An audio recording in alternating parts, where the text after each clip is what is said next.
Kamu tidak apa-apa? Ya Allah, kamu sangat mirip dengan istriku dulu. Sini biar aku tolong. Kamu tidak terluka kan? Aku berjanji akan membantumu sampai sembuh. Aku yang dulu hilang. Lihat ini, Mas. Aku masih menyimpan foto kita. Aku sangat merindukanmu, Mas. Akhirnya kita bisa ketemu lagi. TNI tampan tak sengaja selamatkan gadis yang pingsan dan hilang ingatan di jalan. Saat lihat isi tasnya, TNI syok. Ternyata wanita itu istrinya yang hilang 5 tahun lalu. Halo sahabat semua, apa kabar kalian? Semoga kalian selalu sehat dan bahagia. Kali ini ada cerita menarik yang tentunya buat kalian penasaran. Sebelum masuk ke ceritanya silahkan absen di kolom komentar sahabat semuanya dari daerah mana saja. Jangan lupa buat like, komen, subscribe channel ini agar tidak ketinggalan video terbaru lainnya ya. Selamat menonton. Seorang anak konglomerat arogan mengira dia bisa berbuat seenaknya menyiksa wanita gembel jalanan demi menutupi kesalahannya. Dia tidak tahu, pria lusuh di dekatnya adalah letnan kolonel pasukan khusus yang bisa meratakan seluruh kerajaan bisnis keluarganya hanya dalam waktu 5 menit. Penasaran bagaimana epiknya momen sang jenderal membongkar penyamarannya? Tonton terus drama luar biasa ini, hanya channel kesayangan Ada ini. Panas terik ibu kota siang itu seolah berniat melelehkan aspal hitam yang membelah jantung kota. Matahari memanggang bumi dengan beringas, menciptakan fata morgana yang menari-nari menipu mata di atas kap-kap mobil yang terjebak kemacetan panjang.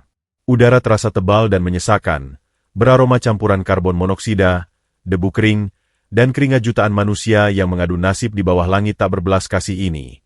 Di tengah hiruk-pikuk deru mesin yang saling menggeram dan klakson yang memekakan telinga, seorang pria mengendarai motor tuanya dengan kecepatan lambat, membiarkan roda-roda berkarat itu menggelinding tanpa tujuan pasti di lajur paling pinggir. Pria itu adalah Letnan Kolonel Infanteri Arya Yuda. Meski tak ada satupun atribut kebesaran militernya yang tampak menempel di tubuhnya hari ini. Tubuh tegapnya yang biasa dibalut seragam kebanggaan berhias lencana kehormatan emas, kini hanya tersembunyi rapat di balik jaket kulit pudar yang bagian sikunya mulai mengelupas parah. Sebuah topi usang berwarna hitam ditarik sangat rendah, menyembunyikan separuh wajahnya yang keras seperti pahatan batu karang. Tidak ada yang tahu bahwa di balik penampilan lusuh yang lebih mirip preman terminal atau kuli panggul ini, bersemayam jiwa seorang komandan pasukan khusus yang paling ditakuti di kesatuannya. Namun hari ini, jiwa pemburu itu sedang mati suri. Rahang Arya mengeras sedemikian rupa hingga urat-urat di lehernya menonjol, sekuat tenaga menahan badai emosi yang tak pernah reda selama 1800 hari terakhir. Matanya yang sedingin es batu menatap kosong ke arah jalanan. Kosong namun menyimpan kepedihan pekat yang sanggup meremukkan dada siapa saja yang berani menatapnya terlalu lama. Bekas luka tembak yang samar di pelipis kirinya berdenyut pelan seiring dengan detak jantungnya yang terasa berat berdegup di rongga dada. 5 tahun.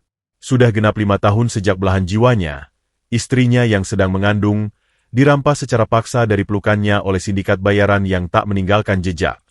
Ingatan mengerikan itu terus menggerogoti kewarasannya dari dalam, membawa aroma samar mesiu basah dan tembakau murah yang selalu menghantuinya setiap kali ia berani menutup mata.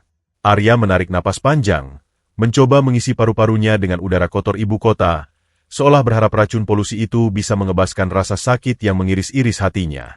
Tangannya yang terbalut sarung tangan motor yang robek di bagian telunjuk mencengkeram stang kendaraannya erat-erat, buku-buku jarinya memutih pasi, menyalurkan rasa frustrasi mendalam yang tak memiliki muara. Di saat Arya perlahan tenggelam dalam pusaran depresinya, sebuah auman mesin berkekuatan ratusan tenaga kuda tiba-tiba merobek udara panas yang semula statis. Sebuah mobil sport mewah berwarna merah menyala melaju ugal-ugalan membelah lajur kiri, memantulkan cahaya matahari yang menyilaukan mata. Mobil bernilai belasan miliar rupiah itu meliuk-liuk dengan arogan bak ular kobra merah, memaksa kendaraan-kendaraan rakyat jelata menyingkir ke tepi sambil mengerem mendadak jika tak ingin diremukan. Kilau ket metaliknya yang sempurna dan deruk knalpot custom itu adalah sebuah pernyataan sombong dari sang pengemudi, sebuah deklarasi tak tertulis bahwa jalan raya ini, hukum di negara ini, dan nyawa orang-orang miskin di sekitarnya adalah miliknya untuk dipermainkan sesuka hati. Kaca jendela mobil mewah itu sedikit terbuka, langsung mengeluarkan embusan udara pendingin ruangan yang tebal beraroma parfum emas jutaan rupiah, menciptakan kontras yang menyayat hati dengan bau sampah organik dan air got yang menguar dari selokan di pinggir jalan raya tersebut. Dari celah kaca itu, terdengar dentuman musik elektronik yang memekakan telinga. Sang pengemudi di dalamnya sama sekali tidak memedulikan sumpah serapah para pengendara motor yang baru saja hampir diserempetnya hingga masuk parit. Baginya, manusia-manusia di luar cangkang baja mewahnya itu tak lebih dari sekadar kerikil yang tak ada harganya, serangga-serangga kotor menjijikan yang tidak pantas bernapas di udara yang sama dengannya. Arogansi itu memancar sangat kuat, mendesak siapapun yang berada di dekatnya untuk menunduk rendah dan memberi jalan bak seorang raja tiran yang sedang lewat. Jauh di ujung trotoar retak, tidak menyadari bahaya maut yang sedang melaju kencang ke arahnya, sesosok tubuh kurus ringkih berjalan tertatih-tatih tanpa arah. Dia adalah seorang wanita tunawisma, mengenakan daster lusuh yang sudah tak jelas lagi warna asli dan motifnya, robek di sana-sini menampilkan bahunya yang sedingin es dan dipenuhi noda tanah liat yang mengering kaku. Rambutnya kusut masai seperti sarang burung yang ditinggalkan, menggumpal parah karena campuran keringat masam, debu jalanan, dan air hujan kotor yang tak pernah dibilas bersih selama bertahun-tahun. Telapak kakinya yang telanjang menghitam lekam dan pecah-pecah memprihatinkan, melepuh kemerahan akibat bersentuhan langsung dengan aspal yang mendidih sepanjang hari. Tubuh wanita itu bergetar hebat di bawah terik matahari, langkahnya gontai tak seimbang, dan tatapan matanya linglung total, menembus kekosongan dunia fana yang telah membuangnya ke pinggir jalan. Kedua tangannya yang kurus kering dan gemetar memeluk erat sebuah tas butu terbuat dari kain kanvas yang kusam, kotor, dan berlubang. Ia mendekapkan benda itu ke dadanya seolah tas usang berisi, entah apa itu, adalah nyawa satu-satunya yang tersisa di bumi. Ia terus bergumam lirih dalam ketidakwarasannya. Suaranya parau tertelan kebisingan aspal. Perlahan, kakinya melangkah turun dari trotoar, berniat menyeberang tepat pada detik ketika mobil sport merah arogan itu membanting setir ke kiri untuk menyalip paksa sebuah angkutan umum yang sedang berhenti. Semuanya terjadi begitu cepat. Kilatan warna merah menyambar bagai malaikat pencabut nyawa. Namun di mata Arya yang telah ditempa dan terlatih menghadapi ratusan pertempuran mematikan, detik-detik itu seolah melambat menjadi gerakan statis yang menyiksa saraf.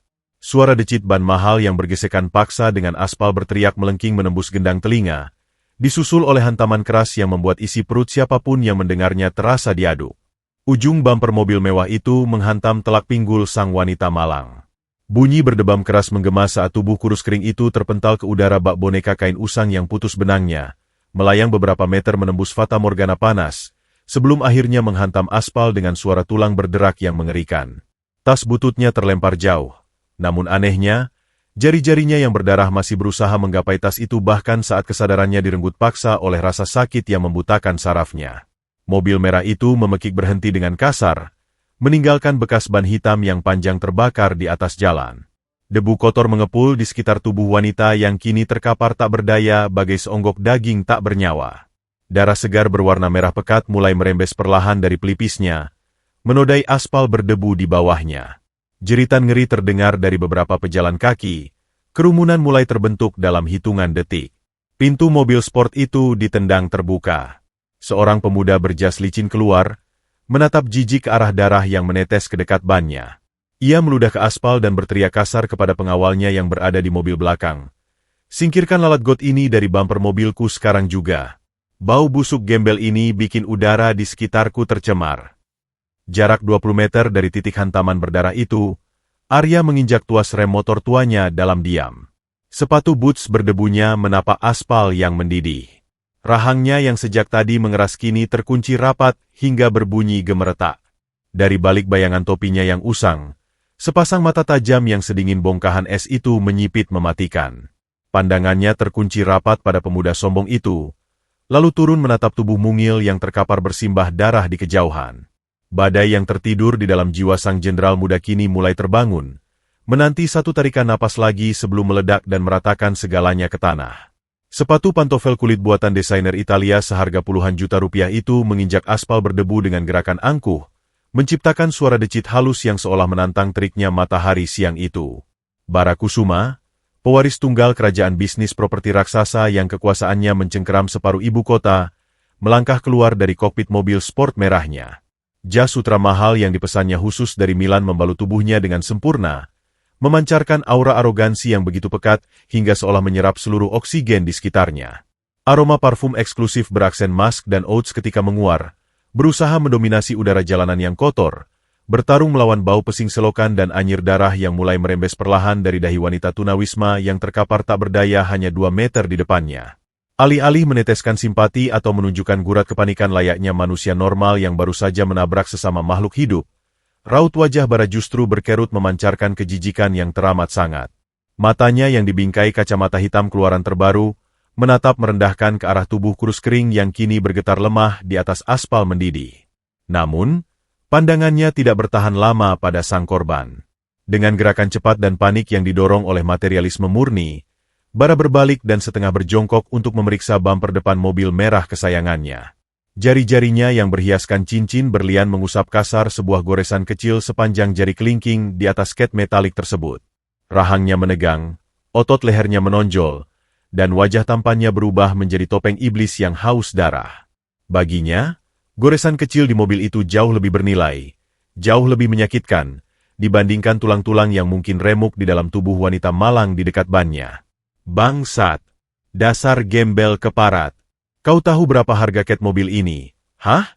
Teriakan melengking Bara membelah hiruk-pikuk jalanan, menghentikan napas para penonton yang mulai berkerumun membentuk lingkaran pengecut di sekitar lokasi kejadian. Suaranya bergetar karena amarah yang tak masuk akal, memuntahkan sumpah serapah dengan volume yang menyakitkan telinga. Bahkan kalau organ dalammu yang busuk itu dijual di pasar gelap, uangnya tidak akan cukup untuk memoles 1 inci pun dari bumper mobilku. Dasar lalat got tidak berguna, beraninya kau mengotori hariku.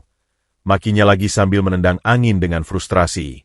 Ia mengusap dahinya yang tidak berkeringat, merasa udara panas bercampur debu jalanan ini adalah sebuah penghinaan langsung terhadap status sosialnya yang diagungkan. Di atas aspal yang membara bagai wajan pemanggang, wanita tunawisma itu sama sekali tidak merespons makian tersebut. Tubuhnya melengkung kaku dalam posisi fetal yang menyedihkan, berusaha melindungi organ vitalnya dari rasa sakit yang menderanya bagai ribuan jarum tak kasat mata.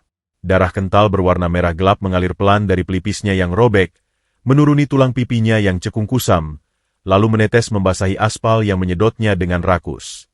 Napasnya tersengal-sengal, pendek dan bergetar hebat. Namun, dalam ketidaksadaran yang hampir menelannya bulat-bulat, insting purbanya sebagai seorang manusia yang kehilangan segalanya tetap menyala lemah. Jari-jarinya yang melepuh dan kotor, dengan kuku-kuku yang menghitam, meraba-raba aspal secara membabi buta.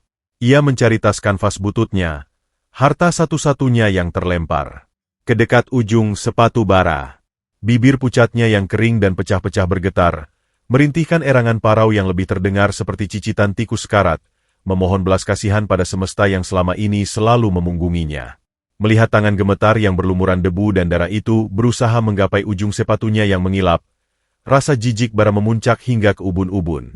Seolah melihat seekor lintah beracun yang hendak menempel pada kulit sutranya, ia mundur selangkah dengan cepat. "Singkirkan tangan kotormu, sampah!" bentaknya dengan nada tinggi yang memekakkan telinga.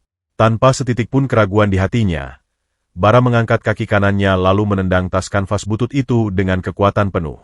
Benda usang yang selama ini dipeluk erat oleh sang wanita bagaikan anak sendiri itu terlempar ke udara, berdebam keras membentur trotoar retak, membuat isinya terdengar bergemeretak di dalam.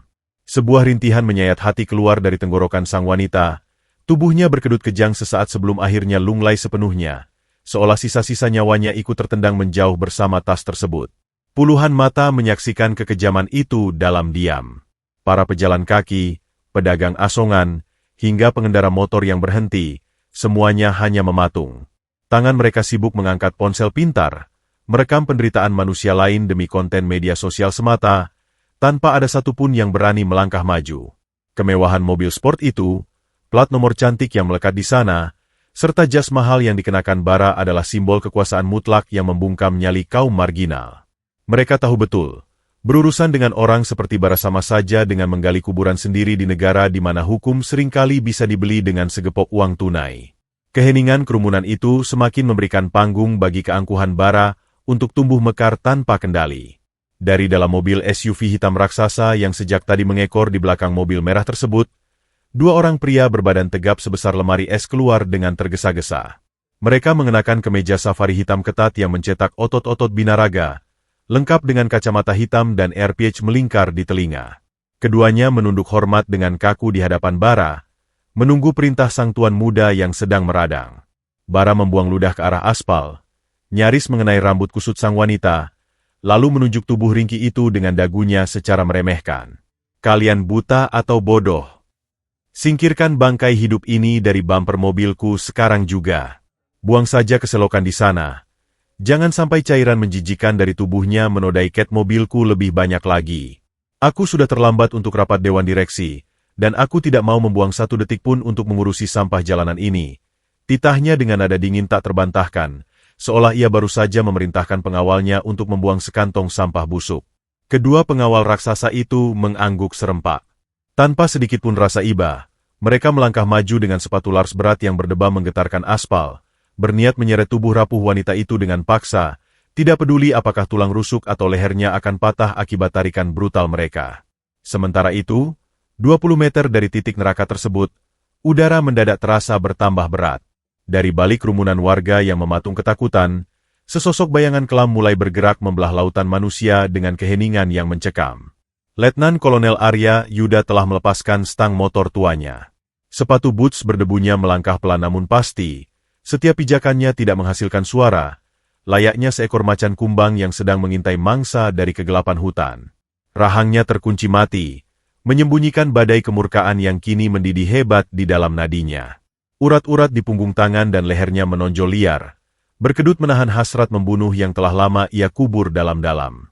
Di balik topi usangnya yang ditarik rendah, sepasang mata elang yang sedingin es batu itu tak pernah berkedip, mengunci targetnya pada pemuda sombong berjas mahal di depan sana.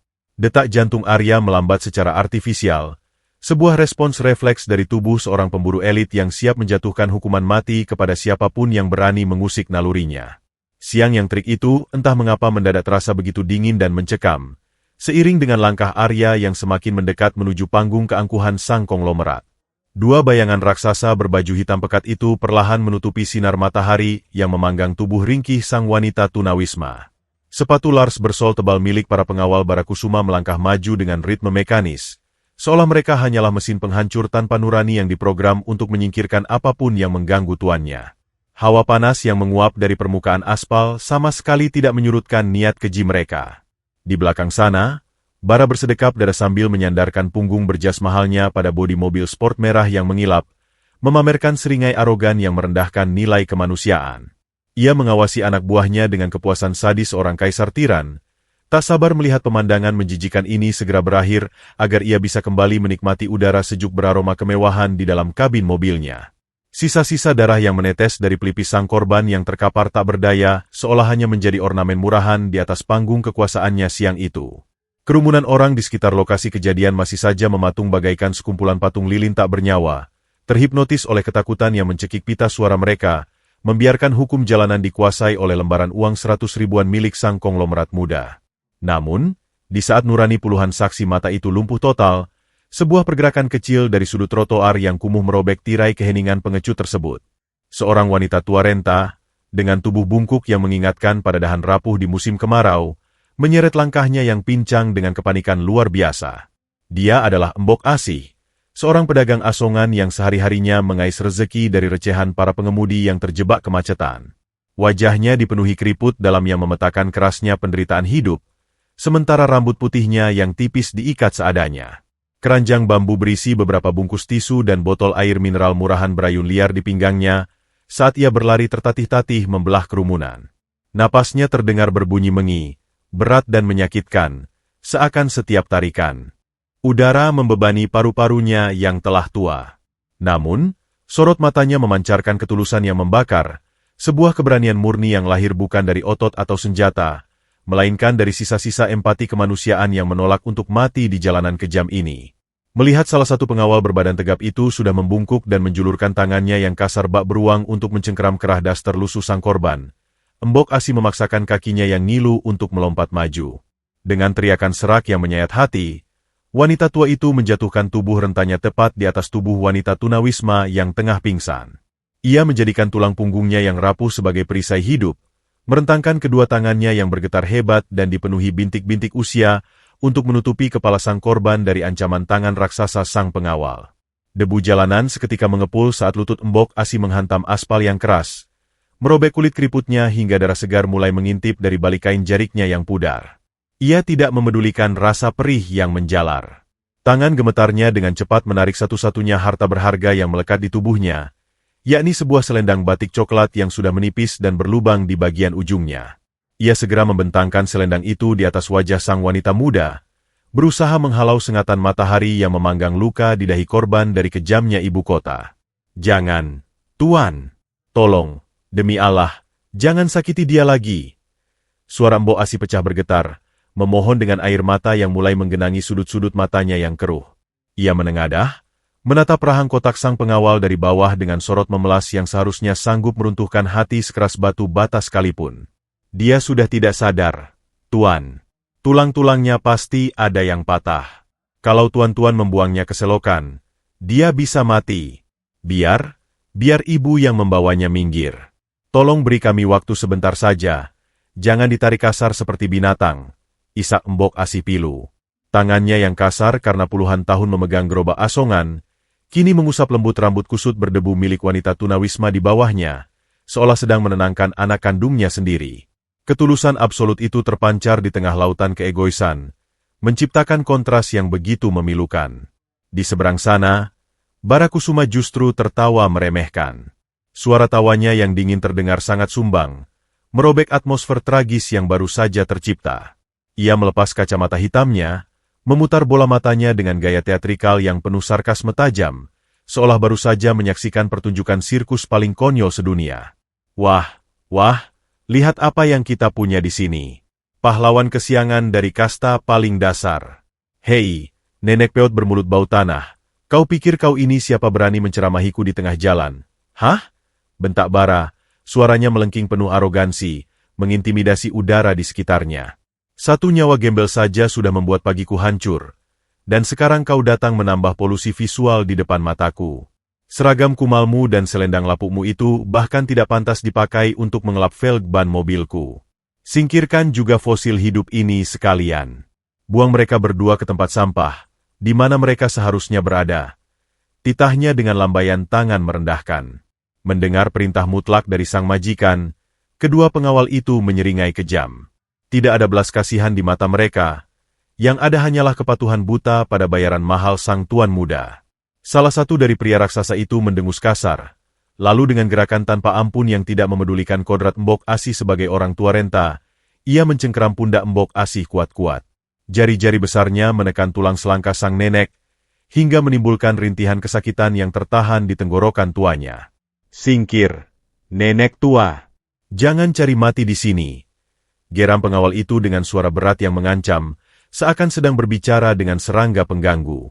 Alih-alih menyingkir, Mbok Asi justru semakin mengeratkan dekapannya pada tubuh wanita yang pingsan itu. Tidak. Saya mohon, biarkan ambulans datang dulu. Kalian manusia atau iblis? Jerit Mbok Asi. Suaranya melengking putus asa menembus kebisingan klakson yang mulai bersahutan di kejauhan. Perlawanan kecil dari tangan keriput yang mencoba menepis cengkeraman si pengawal itu, rupanya menyulut emosi sang raksasa. Merasa harga dirinya terhina, karena ditantang oleh seorang pedagang asongan tua di depan kerumunan, sang pengawal mendengus marah. Tanpa pikir panjang dan tanpa sisa hati nurani yang tersisa di dadanya, ia mengayunkan sebelah tangannya yang bebas, mendorong dada Mbok Asi dengan kekuatan yang terlampau brutal untuk diterima oleh tulang-tulang keropos sang nenek. Dorongan keras itu terjadi dalam satu kedipan mata yang menghentikan waktu. Tubuh renta Mbok Asi terlempar ke belakang bak daun kering yang dihempas angin badai. Keranjang asongannya terlepas, menumpahkan puluhan bungkus tisu dan botol air mineral yang langsung menggelinding tak tentu arah di atas aspal panas. Bunyi benturan keras yang mengerikan seketika menghentikan detak jantung siapapun yang mendengarnya saat pelipis dan dahi Mbok Asi menghantam pinggiran trotoar beton yang kasar. Darah segar seketika memuncrat, mengalir deras menodai kerudung tipis dan aspal berdebu di bawahnya. Wanita tua berhati malaikat itu terkapar lemas. Pandangannya meredup dalam sekejap, sementara napasnya berubah menjadi tarikan-tarikan putus asa yang menyakitkan rongga dadanya. Di saat tawa keji bara kembali pecah melihat pemandangan tragis itu, udara di sekitar lokasi kejadian tiba-tiba anjlok hingga ke titik beku. Di ujung kerumunan, buku-buku jari letkol Arya Yuda telah memutih seputih kapas. Urat-urat di lehernya menonjol liar. Sementara mata elangnya yang semula sedingin es kini memancarkan kilat merah kemarahan yang absolut. Pemburu itu telah melepas kekang penderitaannya. Badai kehancuran telah benar-benar tiba. Darah segar yang menetes dari dahi keriput Mbok Asi mengalir pelan, melukiskan jejak penderitaan yang teramat pekat di atas aspal ibu kota yang mendidih.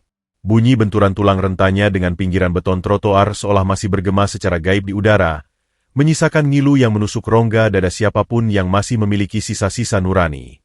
Tubuh bungkuk wanita tua itu kini terkapar tak berdaya, terengah-engah mencari pasokan oksigen di tengah kepungan debu kotor dan asap knalpot.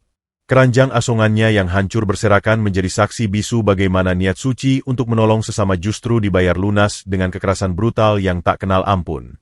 Namun, di tengah panggung tragedi kemanusiaan yang menyayat hati itu, Bara Kusuma, sang pewaris tahta kesombongan, justru memecahkan keheningan horor dengan tepuk tangan pelan yang berirama statis. Luar biasa. Pertunjukan drama jalanan yang sangat memukau. Kekeh Bara, suaranya melengking membelah udara, bergetar oleh kepuasan sadistik yang menjijikan. Ia membetulkan kerah jas mahalnya yang sama sekali tidak kusut, lalu menatap tubuh Mbok Asi yang bersimbah darah dengan lengkungan senyum miring yang merendahkan. Kalian lihat? Inilah yang terjadi kalau kasta rendahan mencoba menjadi pahlawan di depan mataku. Tulang-tulang keroposnya itu bahkan tidak sanggup menahan satu dorongan kecil dari anjing peliharaanku. Hei, Nenek Peot, simpan saja air matamu itu untuk menangisi nasib miskinmu di alam kubur nanti, karena di sini, hukum dan keadilan adalah milik mereka yang sanggup membayarnya. Ejeknya tanpa sedikit pun rasa penyesalan, kata-katanya setajam belati beracun yang menghujam langsung ke jantung keadilan. Dengan langkah angkuh yang memantulkan arogansi murni, sepatu pantofel kulit buatan Italia itu melangkah maju, dengan sengaja melewati genangan darah Mbok Asi tanpa rasa jijik sedikitpun. Bara berhenti tepat di dekat tubuh sang wanita tunawisma yang masih meringkuk kaku dalam ketidaksadarannya. Di atas wajah kotor sang korban, selendang batik usang milik Mbok Asi masih membentang, berusaha menjalankan tugas terakhirnya untuk menghalau sengatan matahari ibu kota yang beringas. Bagi Bara, selendang kumal itu adalah sebuah simbol perlawanan kecil yang sangat mengganggu pemandangan sempurnanya. Ia mendengus kasar, menghirup udara yang menurutnya telah terkontaminasi oleh kemiskinan di sekitarnya. Tanpa peringatan, pemuda arogan itu mengangkat kaki kanannya tinggi-tinggi, lalu dengan kekuatan penuh, ia menginjakan sol sepatu mahalnya tepat di tengah selendang penutup wajah tersebut. Ujung sepatu pantofel itu menekan kuat, menggerus kain rapuh itu bersamaan dengan rambut kusut dan sebagian wajah sang wanita tunawisma ke atas aspal panas. Terdengar rintihan parau yang teramat menyiksa dari balik kain tersebut. Sebuah erangan kesakitan dari jiwa yang telah hancur berkeping-keping. Kau pikir kain lep berbau kotoran ini bisa melindungi tubuh berpenyakitmu dari kemarahanku? Hah? Desis Bara dengan mata menyipit tajam, menambah tekanan pada pijakan kakinya hingga tubuh ringkih di bawahnya berkedut kejang. Orang-orang miskin seperti kalian ini adalah parasit. Kalian merusak keindahan kota, menghalangi jalan mobilku, dan membuang-buang waktuku yang bernilai miliaran rupiah per detiknya. Bahkan napas kalian saja membuatku mual. Bentaknya lagi, meludah ke arah trotoar sembari menggesekkan sol sepatunya di atas selendang itu seolah sedang mematikan puntung rokok yang menjijikan. Di sekeliling arena penyiksaan jalanan yang terasa seperti neraka bocor itu, puluhan pasang mata manusia hanya menjadi saksi bisu yang pengecut. Para pengendara motor, pejalan kaki, dan pedagang kaki lima lainnya mematung di tempat mereka masing-masing. Wajah mereka pucat pasi, namun tidak ada satupun kaki yang melangkah maju untuk menghentikan kebiadaban tersebut. Alih-alih menolong, puluhan tangan justru terangkat ke udara, menggenggam ponsel pintar dengan lensa kamera yang menyala terang. Layar-layar digital itu berkedip-kedip, merekam setiap tetes darah dan setiap makian untuk dijadikan tontonan gratis di dunia maya. Mereka saling berbisik ketakutan, membicarakan plat nomor mobil sport merah itu dan menyadari bahwa pemuda berjas mahal di sana adalah putra mahkota keluarga Kusuma yang tak tersentuh hukum. Rasa takut akan balas dendam dari sang konglomerat telah membekukan darah mereka, mengubah masyarakat kota yang seharusnya beradab menjadi sekumpulan zombie apatis yang lebih peduli pada viralitas konten daripada nyawa sesama manusia. Sementara itu, 20 meter dari pusat kekacauan yang memuakan tersebut, udara mendadak terasa kehilangan pasokan oksigennya. Hawa panas matahari seolah membeku, digantikan oleh aura intimidasi pekat yang merayap mencekam menembus aspal jalanan. Letnan Kolonel Arya Yuda berdiri mematung di samping motor tuanya layaknya patung dewa perang kuno yang baru saja dihidupkan dari kutukan tidur panjang. Matanya yang tersembunyi di balik bayangan topi usang kini tak lagi menatap kosong. Sepasang netra yang sedingin bongkahan es itu kini menyala merah, menyorotkan kilat pembunuhan yang absolut dan tak terpadamkan. Setiap kata hinaan yang dimuntahkan Bara, setiap tetes darah yang mengalir dari dahi Mbok Asi, dan rintihan pilu dari wanita tunawisma yang diinjak itu adalah bensin yang mengguyur bara api di dalam dada sang jenderal muda. Badai depresi yang selama 5 tahun ini menidurkan insting tempurnya, kini tersapu bersih oleh gelombang kemurkaan yang meledak-ledak. Napas Arya bertiup berat dan teratur melalui hidungnya, sebuah teknik pernapasan taktis yang selalu ia gunakan sebelum melancarkan operasi pemusnahan di medan perang. Otot-otot di sekujur tubuh tegapnya menegang sempurna sekeras baja tempaan. Kedua tangannya yang terbalut sarung tangan motor berbahan kulit imitasi itu, mencengkeram stang besi motornya dengan kekuatan yang tidak masuk akal. Buku-buku jarinya memutih seputih kapas, menyalurkan seluruh hasrat membunuhnya kepada logam berkarat tersebut. Urat-urat nadi di lengan bawah dan lehernya menonjol liar, berkedut hebat seolah siap meledakkan. Pembuluh darahnya sendiri. Begitu kuatnya cengkeraman tangan sang komandan pasukan khusus itu, hingga perlahan terdengar bunyi robekan halus yang mematikan. Krek, sret. Jahitan sarung tangan kulit usang yang membalut tangannya robek memanjang, tak sanggup menahan kontraksi otot sang jenderal yang sedang menahan murka. Logam stang motor tua itu bengkok beberapa derajat di bawah tekanan tangannya yang gemetar oleh amarah murni. Hati nurani Arya, yang telah lama mati rasa sejak kehilangan belahan jiwanya, kini menjerit menuntut darah sebagai bayaran atas ketidakadilan yang terpampang nyata di depan matanya. Tidak ada lagi toleransi. Tidak ada lagi kompromi. Kesombongan berbalut jas sutra mahal di seberang sana telah membangunkan monster paling mengerikan yang pernah dilahirkan oleh militer negara ini. Arya perlahan melepaskan cengkeramannya yang menghancurkan stang motor tersebut. Sepatu boots berdebunya mengambil satu langkah mantap ke depan, meninggalkan motornya, bersiap membelah lautan manusia pengecut itu untuk menghadirkan kiamat kecil bagi sang konglomerat arogan. Udara siang yang sejak tadi memanggang aspal ibu kota hingga mencapai titik didih, entah mengapa mendadak terasa anjlok ke titik beku yang mencekam. Hawa panas yang menguap dari permukaan jalanan seolah tersapu bersih oleh sebuah gelombang aura intimidasi yang sangat pekat, merayap bagaikan kabut kematian yang menyelimuti pergelangan kaki setiap orang di sana. Letnan Kolonel Arya Yuda melangkahkan sepatu Lars berdebunya meninggalkan motor tua yang stangnya baru saja ia remukan dengan tangan kosong. Langkah pria itu tidak terburu-buru, ritmenya sangat konstan dan terukur, memancarkan ketenangan absolut yang justru jauh lebih mengerikan daripada teriakan amarah yang meledak-ledak. Setiap pijakan kakinya di atas aspal tidak menghasilkan suara yang berarti, sebuah kebiasaan naluriah dari seorang pemburu elit tingkat tinggi yang dilatih khusus untuk mencabut nyawa musuh dalam keheningan malam tanpa disadari. Matanya yang biasa menyorotkan tatapan kosong penuh duka mendalam, kini menyala dengan kilat merah kemurkaan yang tak tertandingi, menatap lurus menembus lautan manusia pengecut di depannya layaknya malaikat maut yang telah menentukan target cabutannya hari itu. Kerumunan warga yang sejak tadi menjadi barikade bisu dengan ponsel pintar di tangan mereka, tiba-tiba merasakan dorongan psikologis yang luar biasa kuat untuk menyingkir. Tanpa ada satupun komando yang diucapkan, tubuh-tubuh yang berjejal itu refleks membelah diri bak laut merah yang terbelah, memberikan jalan lapang bagi pria berjaket kulit pudar tersebut. Mereka tidak tahu siapa pria berpenampilan lusuh dengan topi ditarik rendah ini, namun insting purba mereka sebagai manusia menangkap sebuah sinyal bahaya yang teramat fatal. Udara di sekitar Arya terasa begitu berat dan menyesakan, seolah gravitasi bumi ditarik berkali-kali lipat hanya di radius pijakannya. Beberapa orang tanpa sadar menahan napas, menundukkan pandangan mereka dalam-dalam, tak kuasa menatap langsung sorot mata sedingin es batu yang memancarkan niat membunuh yang murni dan tanpa kompromi. Dalam diamnya, Arya adalah perwujudan dari badai kehancuran yang selama 5 tahun ini ia kurung rapat-rapat di dalam sangkar depresinya.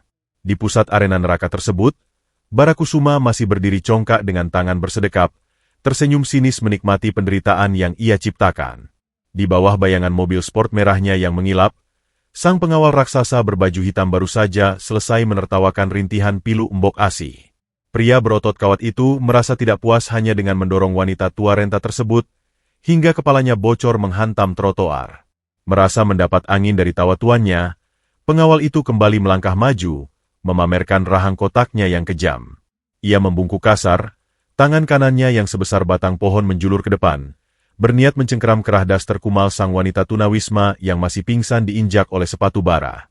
Ia berencana menyeret tubuh tak berdaya itu melewati kasarnya aspal layaknya menyeret karung rongsokan berbau busuk, tidak peduli apakah kulit wanita malang itu akan terkelupas habis atau tulang belulangnya patah berantakan. Jangan, tolong, ampuni dia, jerit Mbok Asih dari sudut trotoar. Darah segar menetes masuk ke salah satu kelopak matanya yang keriput, membuat pandangannya mengabur merah. Wanita tua itu memaksakan diri merangkak dengan siku dan lututnya yang gemetar parah, meninggalkan jejak darah yang menyayat hati di atas jalanan berdebu. Namun, jaraknya terlalu jauh, dan tenaganya telah terkuras habis oleh rasa ngilu yang menusuk rongga dadanya. Pengawal raksasa itu mendengus sinis, mengabaikan lolongan putus asa dari sang nenek pedagang asongan. Jari-jari kasarnya sudah terbuka lebar, bersiap mencengkeram kain kumal di bahu sang wanita tunawisma. Namun, tepat sebelum ujung jarinya menyentuh kain tersebut, sebuah pergerakan kilat yang mustahil ditangkap oleh mata manusia biasa memotong udara panas di antara mereka. Sebuah tangan kekar yang terbalut sisa-sisa sarung tangan kulit imitasi yang robek di sana-sini, melesat masuk dari arah samping bagaikan serangan taring ular kobra. Tangan itu mencengkeram pergelangan tangan si pengawal raksasa dengan presisi yang begitu mematikan. Hantaman cengkeraman itu menghentikan momentum sang pengawal seketika, menguncinya di udara bagai patung batu yang tak bisa digerakkan 1 milimeter pun. Suasana jalan raya itu mendadak hening seketika. Deru mesin dan klakson kendaraan seolah tertelan oleh keheningan tak wajar yang mencengkeram paru-paru. Pengawal raksasa itu membelalakan matanya. Terkejut bukan main karena serangannya dihentikan dengan begitu mudah oleh seorang pria berpakaian gembel yang entah dari mana asalnya. Ia mencoba menarik tangannya kembali, mengandalkan otot-otot binaraganya yang tercetak jelas di balik kemeja ketatnya. Namun, sesuatu yang sangat ganjil terjadi. Tangan pria lusuh yang mencengkeram pergelangannya itu terasa sekeras jepitan hidrolik baja murni. Tidak peduli seberapa keras urat-urat leher si pengawal menonjol karena mengerahkan seluruh tenaga, tangan Arya Yuda tidak bergeming sedikitpun. Urat-urat di punggung tangan sang jenderal yang terpampang dari robekan sarung tangannya berkedut pelan, memancarkan tenaga dalam yang terhimpun dari ribuan jam latihan neraka di kamp pasukan khusus paling mematikan. Di balik topi usangnya, Arya mendongak perlahan. Sepasang netra setajam elang pemangsa menatap langsung ke manik mata si pengawal yang mulai dipenuhi riak kepanikan. Tatapan Arya benar-benar kosong dari emosi manusiawi, sedingin dasar lautan es yang tak tertembus cahaya matahari. Tanpa mengucapkan satu patah kata pun, tanpa memberikan peringatan atau kompromi, Arya memutar pergelangan tangan sang pengawal dengan sebuah teknik patahan militer jarak dekat yang sangat brutal namun elegan. Kera-aak. Bunyi patahan tulang yang kasar dan renyah itu meledak di udara, memecah keheningan yang mencekam dengan gema yang membuat isi perut puluhan saksi mata bergejolak mual. Tulang radius dan ulna di lengan bawah pengawal berotot itu terpelintir keluar dari sendinya, merobek jaringan otot dan ligamen dari dalam secara paksa. Pria raksasa yang detik sebelumnya begitu arogan menyiksa wanita renta, kini mendongakkan kepalanya ke langit. Mulutnya terbuka lebar, melepaskan lolongan kesakitan yang sangat melengking, melampaui batas desibel suara manusia normal. Matanya melotot nyaris keluar dari rongganya, sementara keringat dingin seketika membanjiri wajahnya yang berubah sepucat mayat. Tubuh raksasanya ambruk berlutut ke atas aspal panas, tunduk tak berdaya di bawah ujung sepatu boots berdebu milik Arya, sembari memegangi lengannya yang kini menggantung dengan sudut bengkok yang sama sekali tidak wajar dan mengerikan. Barakusuma yang sedang bersandar santai di badan mobilnya terlonjak kaget, hingga kacamata hitamnya nyaris melorot. Jantungnya berdegup kencang. Bukan karena simpati pada anak buahnya, melainkan karena kaget dan tidak terima ada orang rendahan yang berani mengusik kekuasaannya secara terang-terangan. Wajah tampan pemuda congkak itu langsung memerah padam oleh amarah yang meledak ke ubun-ubun. Ia menunjuk wajah Arya dengan jari telunjuknya yang berhiaskan cincin berlian mahal. Urat lehernya menonjol menahan emosi. "Hei, bangsat, kau pikir kau ini jagoan, hah?" Teriak bara dengan suara melengking yang memecah sisa-sisa keheningan. Matanya berkilat penuh kebencian. "Berani-beraninya gembel bau sampah sepertimu menyentuh orang-orangku. Kau tidak tahu sedang berhadapan dengan siapa? Keparat. Akan kubuat kau membusuk di penjara hari ini juga, dan kulemparkan keluargamu ke pinggir jalan supaya mati kelaparan." Ancamnya dengan arogansi yang sudah mendarah daging, merasa uang dan kekuasaannya bisa menghancurkan pria tak dikenal ini dalam satu jentikan jari. Arya tidak menjawab. Ia berdiri tegak menjulang, melepaskan cengkeramannya dari lengan pengawal yang kini merintih menangis di bawah kakinya. Sang komandan pasukan khusus itu perlahan menolehkan kepalanya, menatap lurus ke arah Barakusuma. Hawa membunuh yang memancar dari tubuh Arya semakin pekat, menggulung udara panas yang itu menjadi arena eksekusi mati. Neraka baru saja membuka pintunya, dan sang konglomerat muda itu telah melangkah masuk tanpa menyadarinya. Aungan kesakitan dari pengawal berbadan raksasa yang kini berlutut meratapi tangannya yang patah masih terngiang kencang di udara. Darah dingin di dalam dada puluhan saksi mata terasa membeku seketika. Tidak ada yang pernah membayangkan bahwa seorang pria dengan jaket kulit pudar dan topi usang sanggup mematahkan lengan seorang binaragawan pelindung konglomerat hanya dalam satu gerakan bahu yang teramat singkat. Suasana jalan raya yang membara oleh terik matahari mendadak berubah menjadi panggung keheningan yang amat mencekam. Barakusuma berdiri mematung di samping mobil sport merahnya. Wajah tampannya yang semula dihiasi senyum kejam kini pucat pasi, bertransformasi menjadi topeng kemarahan yang liar dan tak terkendali. Kacamata hitam seharga puluhan juta rupiah yang ia pegang bergetar pelan di jemarinya, memantulkan rasa terkejut dan ketakutan teramat sangat yang berusaha ia tutupi rapat-rapat di balik tameng kekuasaan keluarganya.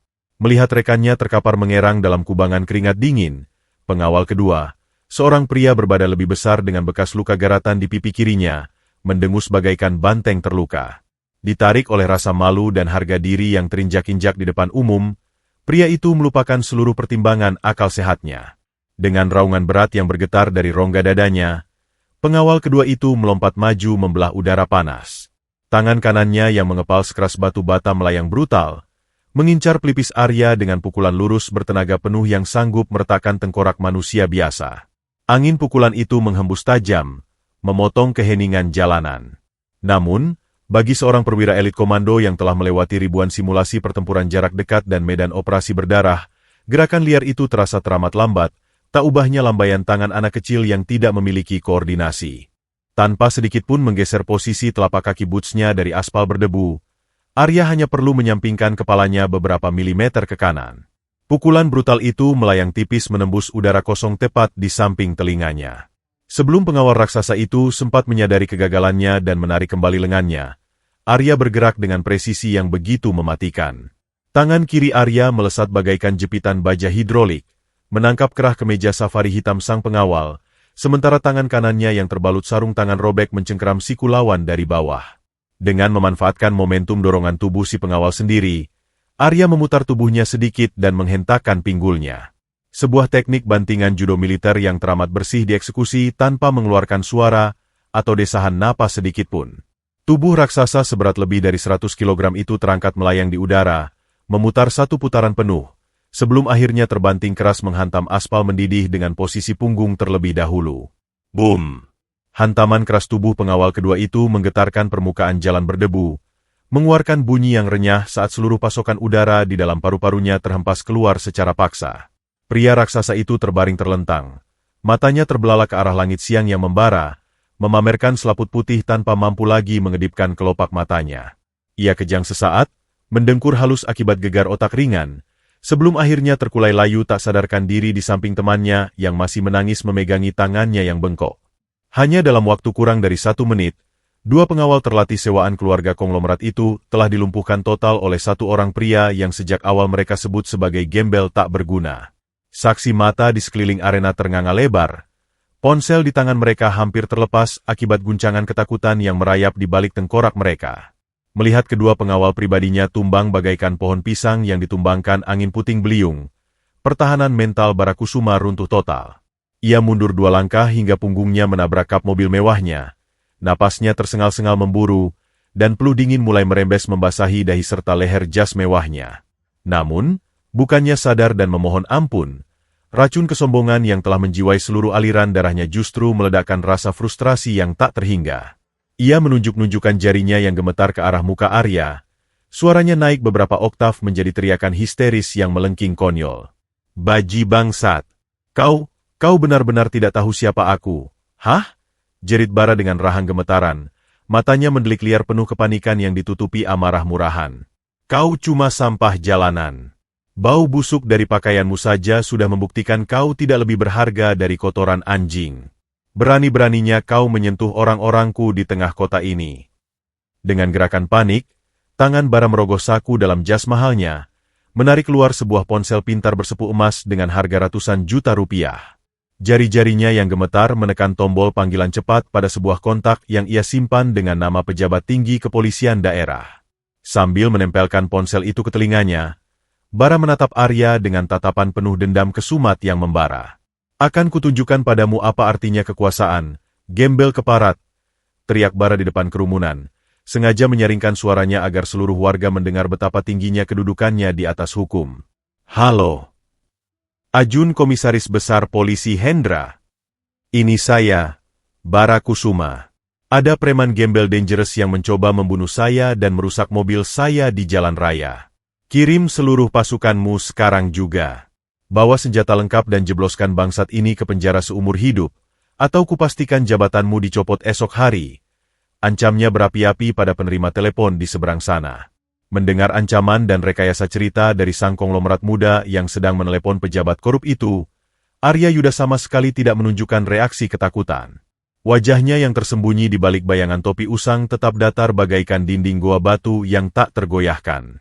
Tanpa memedulikan teriakan histeris Bara yang masih berlanjut memamerkan koneksi pejabat tingginya, Arya perlahan membelakangi sang antagonis. Pria tegap itu berlutut dengan satu kaki di atas aspal panas, tepat di antara tubuh Mbok Asi yang bersimbah darah dan sang wanita tunawisma yang masih terpejam erat. Tangan kekarnya yang syarat luka tembak dan sisa robekan sarung kulit mengusap pelan bahu Mbok Asih yang bergetar.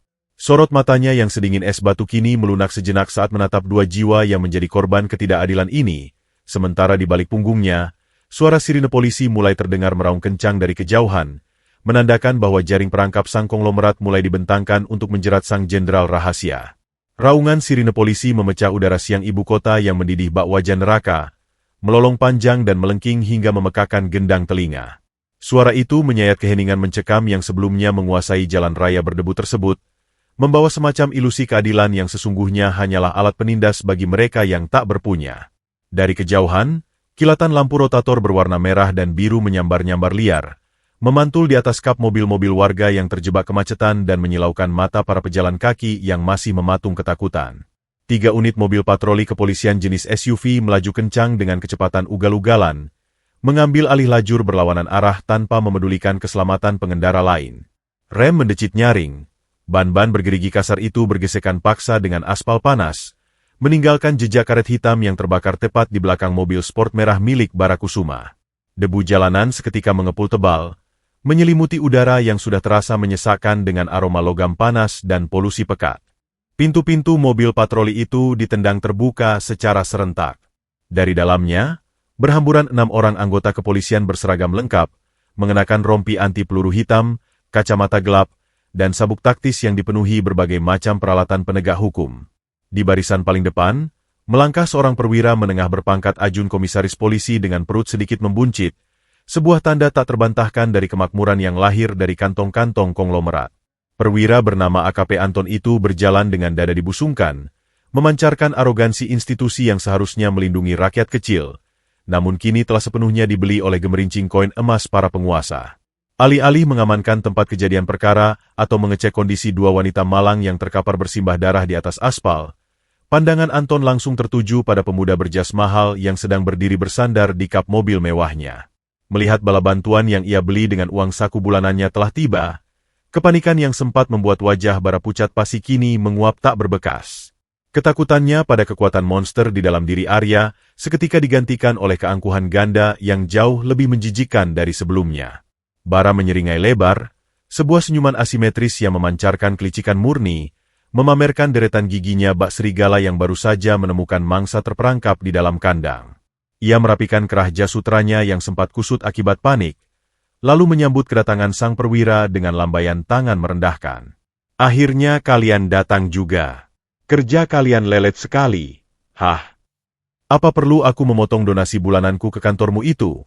Bentak Bara, suaranya sengaja dikeraskan agar menggema ke seluruh penjuru jalanan, menegaskan kepada puluhan saksi mata bahwa aparat berseragam di depannya ini tak lebih dari sekadar anjing pelacak yang bekerja untuk dompetnya.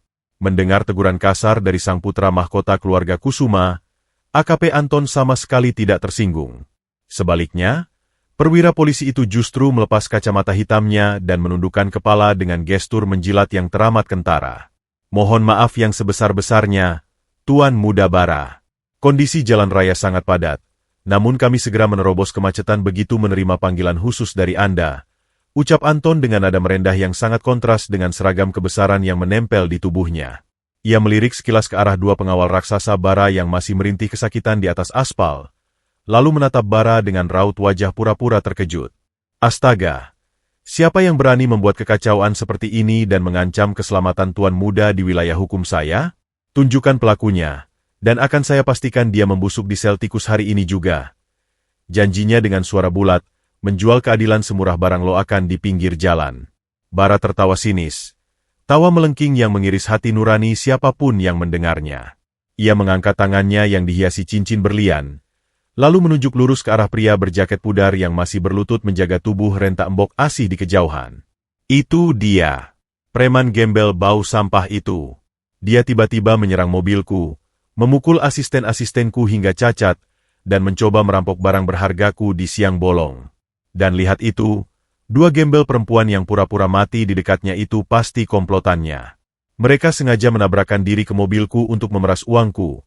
Fitnah bara dengan kebohongan yang dirangkai begitu mulus, mengubah posisi dirinya dari seorang algojo jalanan menjadi korban pemerasan yang tak berdosa.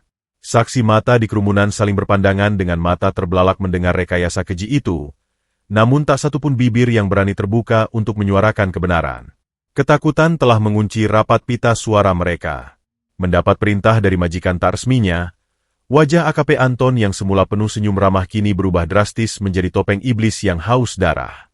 Ia menoleh ke arah Arya, matanya menyipit memancarkan kejijikan yang teramat sangat melihat penampilan lusuh sang jenderal muda. Sepatu lars polisi yang disemir mengilap itu melangkah kasar membelah udara panas, diikuti oleh 5 anak buahnya yang langsung mencabut tongkat baton pemukul dari pinggang mereka. Anton berhenti tepat 2 langkah di belakang Arya, memandang remeh punggung bidang pria yang memancarkan aura kesunyian tersebut. "Berdiri kau, sampah jalanan!" bentak Anton dengan suara menggelegar bak petir di siang bolong. Ia mengangkat kakinya dan menendang kasar ban motor butut milik Arya, hingga kendaraan berkarat itu terpelanting dan jatuh berdebam menghantam trotoar. Olinya tumpah mengotori jalan. Berani-beraninya preman tengik sepertimu membuat rusuh dan menyerang warga kehormatan di kota ini. Kau pikir ini hutan tempatmu bisa berbuat seenaknya? Di bawah todongan senjata dan kepungan para aparat penegak hukum korup itu, Arya Yuda tetap tidak bersuara. Pria dengan topi usang yang ditarik rendah itu perlahan melepaskan tangannya dari bahu embok ASI yang gemetar, memastikan wanita renta itu tidak akan terkena dampak pergerakannya. Arya berdiri, gerakannya sangat lambat namun memancarkan ketenangan absolut yang justru mengintimidasi saraf tulang belakang para polisi muda di sekitarnya. Saat ia berbalik, sepasang netra sedingin bongkahan es di kutub utara itu menatap lurus ke dalam mata AKP Anton. Tatapan yang kosong dari rasa takut, murni berisi pembacaan taktis tentang seberapa busuk jiwa manusia berseragam di depannya. Tidak ada perlawanan fisik yang Arya tunjukkan, sebab sebagai seorang perwira tinggi militer, ia tahu persis bahwa melawan balik saat ini hanya akan memberikan celah hukum bagi para tikus korup ini untuk benar-benar memenjarakannya dalam narasi palsu yang mereka ciptakan. Ia ingin melihat, hingga sejauh mana negara ini telah dirusak oleh uang. Melihat Arya tidak merespons dan hanya menatapnya dengan pandangan dingin yang meremehkan, amarah Anton meledak. Merasa otoritasnya dilecehkan oleh seorang pria kumal, ia memberi isyarat keras dengan tangannya. "Borgol bangsat ini, jangan beri ampun, seret dia ke mobil," perintahnya beringas. 2 orang polisi berbadan tegap langsung menerjang maju, mencengkeram kedua bahu Arya dengan sangat kasar, memperlakukan tubuh sang komandan pasukan khusus itu layaknya binatang buruan rendahan. Mereka memutar lengan Arya secara paksa ke belakang punggungnya. Bunyi gesekan logam dingin terdengar nyaring di tengah cuaca panas, disusul oleh bunyi klik yang kejam saat borgol baja itu mengunci pergelangan tangan kekar Arya yang masih terbalut sisa robekan sarung tangan kulit. Urat-urat nadi di lengan Arya menonjol, menahan insting membunuhnya yang memberontak hebat untuk meremukan leher para polisi arogan ini dalam hitungan detik. Tidak puas hanya dengan memborgol Arya, Anton menunduk, menatap jijik pada tubuh embok asih dan wanita tunawisma yang masih terkapar tak berdaya. Ia menutup hidungnya dengan punggung tangan, seolah udara di dekat para korban itu mengandung wabah mematikan. Dan 2 bangkai hidup ini. Seret juga mereka berdua ke bak belakang mobil patroli. Tuan muda bara benar. Gembel-gembel menjijikan ini pasti komplotan penipu yang pura-pura mati untuk memeras uang. Jangan biarkan mereka mengotori aspal jalan raya kita lebih lama lagi. Titahnya tanpa memiliki sisa nurani sedikitpun. Perintah keji itu diucapkan dengan lantang, menjadi titik nadir dari martabat kemanusiaan yang diinjak-injak hingga lumat oleh roda kekuasaan siang itu, menyulut sumbu ledak terakhir di dalam dada sang jenderal kematian yang kini matanya mulai menyala merah layaknya darah. Logam dingin dari borgol kepolisian yang mengunci rapat pergelangan tangannya terasa sangat kontras dengan hawa panas yang memanggang aspal ibu kota siang itu. Letnan Kolonel Arya Yuda berdiri membeku di tengah kepungan aparat korup, membiarkan kedua tangannya dipelintir paksa ke punggung oleh dua orang polisi berbadan tegap. Gigi-giginya bergemerta halus di balik rahangnya yang mengeras sekuat batu karang, menahan insting pembunuh murni yang meronta-ronta di dalam nadinya. Sebagai seorang jenderal muda yang telah melewati neraka pertempuran di berbagai medan operasi rahasia, melepaskan diri dari borgol standar seperti ini dan mematahkan leher 5 polisi amatir di sekitarnya adalah pekerjaan yang bisa ia selesaikan dalam waktu kurang dari 10 detik. Namun, Arya memilih untuk menahan diri. Ia menelan amarahnya bulat-bulat, membiarkan rasa sakit dari ujung borgol yang mengiris kulit pergelangan tangannya menjadi pengingat yang nyata betapa busuknya sistem keadilan di negara yang selama ini ia bela dengan taruhan nyawa. Di seberang sana, Barakusuma yang berdiri aman di balik barikade seragam coklat tampak menyeringai penuh kepuasan iblis. Pemuda pewaris kerajaan properti itu melipat tangannya di dada. Matanya memancarkan arogansi absolut saat melihat pria berjaket pudar yang sebelumnya mempermalukan pengawalnya kini tak berdaya bagai pesakitan. Ia membetulkan letak kacamata hitamnya dengan gaya teatrikal, lalu menoleh ke arah AKP Anton yang berdiri membusungkan perut buncitnya. Bagus sekali, Komandan. Begitulah seharusnya sampah jalanan diperlakukan, puji Bara dengan nada suara yang sengaja dilantangkan, memamerkan kedekatannya dengan sang aparat penegak hukum di depan puluhan pasang mata warga yang mematung ketakutan. Sekarang, bereskan juga 2 bangkai hidup di sana itu. Bau anyir darah mereka membuatku mual. Dan aku tidak ingin mereka menularkan penyakit menular ke dekat mobil miliarku ini. Seret mereka berdua tanpa ampun. Titahnya dengan kejam, menganggap manusia di depannya tak lebih dari sekadar kotoran yang menyumbat saluran air. Menerima titah dari sang pangeran konglomerat, AKP Anton mengangguk patuh dengan senyum menjilat yang teramat kental. Ia memberi isyarat kepala kepada 2 anak buahnya yang lain. Bagaikan anjing pelacak yang kelaparan, kedua polisi muda itu melangkah maju dengan sepatu Lars berdebam kasar, mendekati tubuh Mbok Asih dan wanita tunawisma yang masih terkapar bersimbah darah. Tanpa setitik pun rasa belas kasihan di dalam dada, salah satu polisi itu meraih kerah daster kumal Mbok Asih yang sudah robek di sana-sini. Ia menarik tubuh renta yang sedang terengah-engah itu dengan tarikan brutal, memaksa sang nenek pedagang asongan untuk duduk dengan paksa. Rintihan kesakitan yang sangat memilukan meluncur dari bibir pucat Mbok Asih saat tulang-tulang kroposnya dipaksa bergerak menahan beban tarikan tersebut. Air mata ketakutan dan keputusasaan mengalir deras melewati keriput di wajahnya yang berlumuran darah kotor. Sementara itu, polisi yang satu lagi menunduk ke arah tubuh kurus kering sang wanita tunawisma. Di bawah selendang batik usang yang sebelumnya diinjak oleh sepatu bara, wanita malang itu mulai menunjukkan tanda-tanda kehidupan yang teramat lemah. Kelopak matanya yang tertutup kotoran bergetar pelan, diikuti oleh rintihan parau yang menyayat hati, sebuah erangan panjang dari tenggorokan yang mengering akibat dehidrasi dan penderitaan tak berujung. Jari-jarinya yang melepuh, dengan kuku-kuku yang patah dan menghitam, bergerak meraba-raba aspal secara refleks. Insting pertahanan dirinya yang tersisa entah bagaimana masih berpusat pada satu hal, tas kanvas butut yang sejak tadi terlepas dari pelukannya. Dengan sisa-sisa tenaga yang tak seberapa, wanita itu mencoba menarik tas usang tersebut kembali ke dadanya. Mendekapnya erat seolah benda kotor itu adalah jantung keduanya yang tak boleh direnggut oleh siapapun. Melihat perlawanan lemah dari wanita gembel di bawahnya, sang polisi berdecak kesal.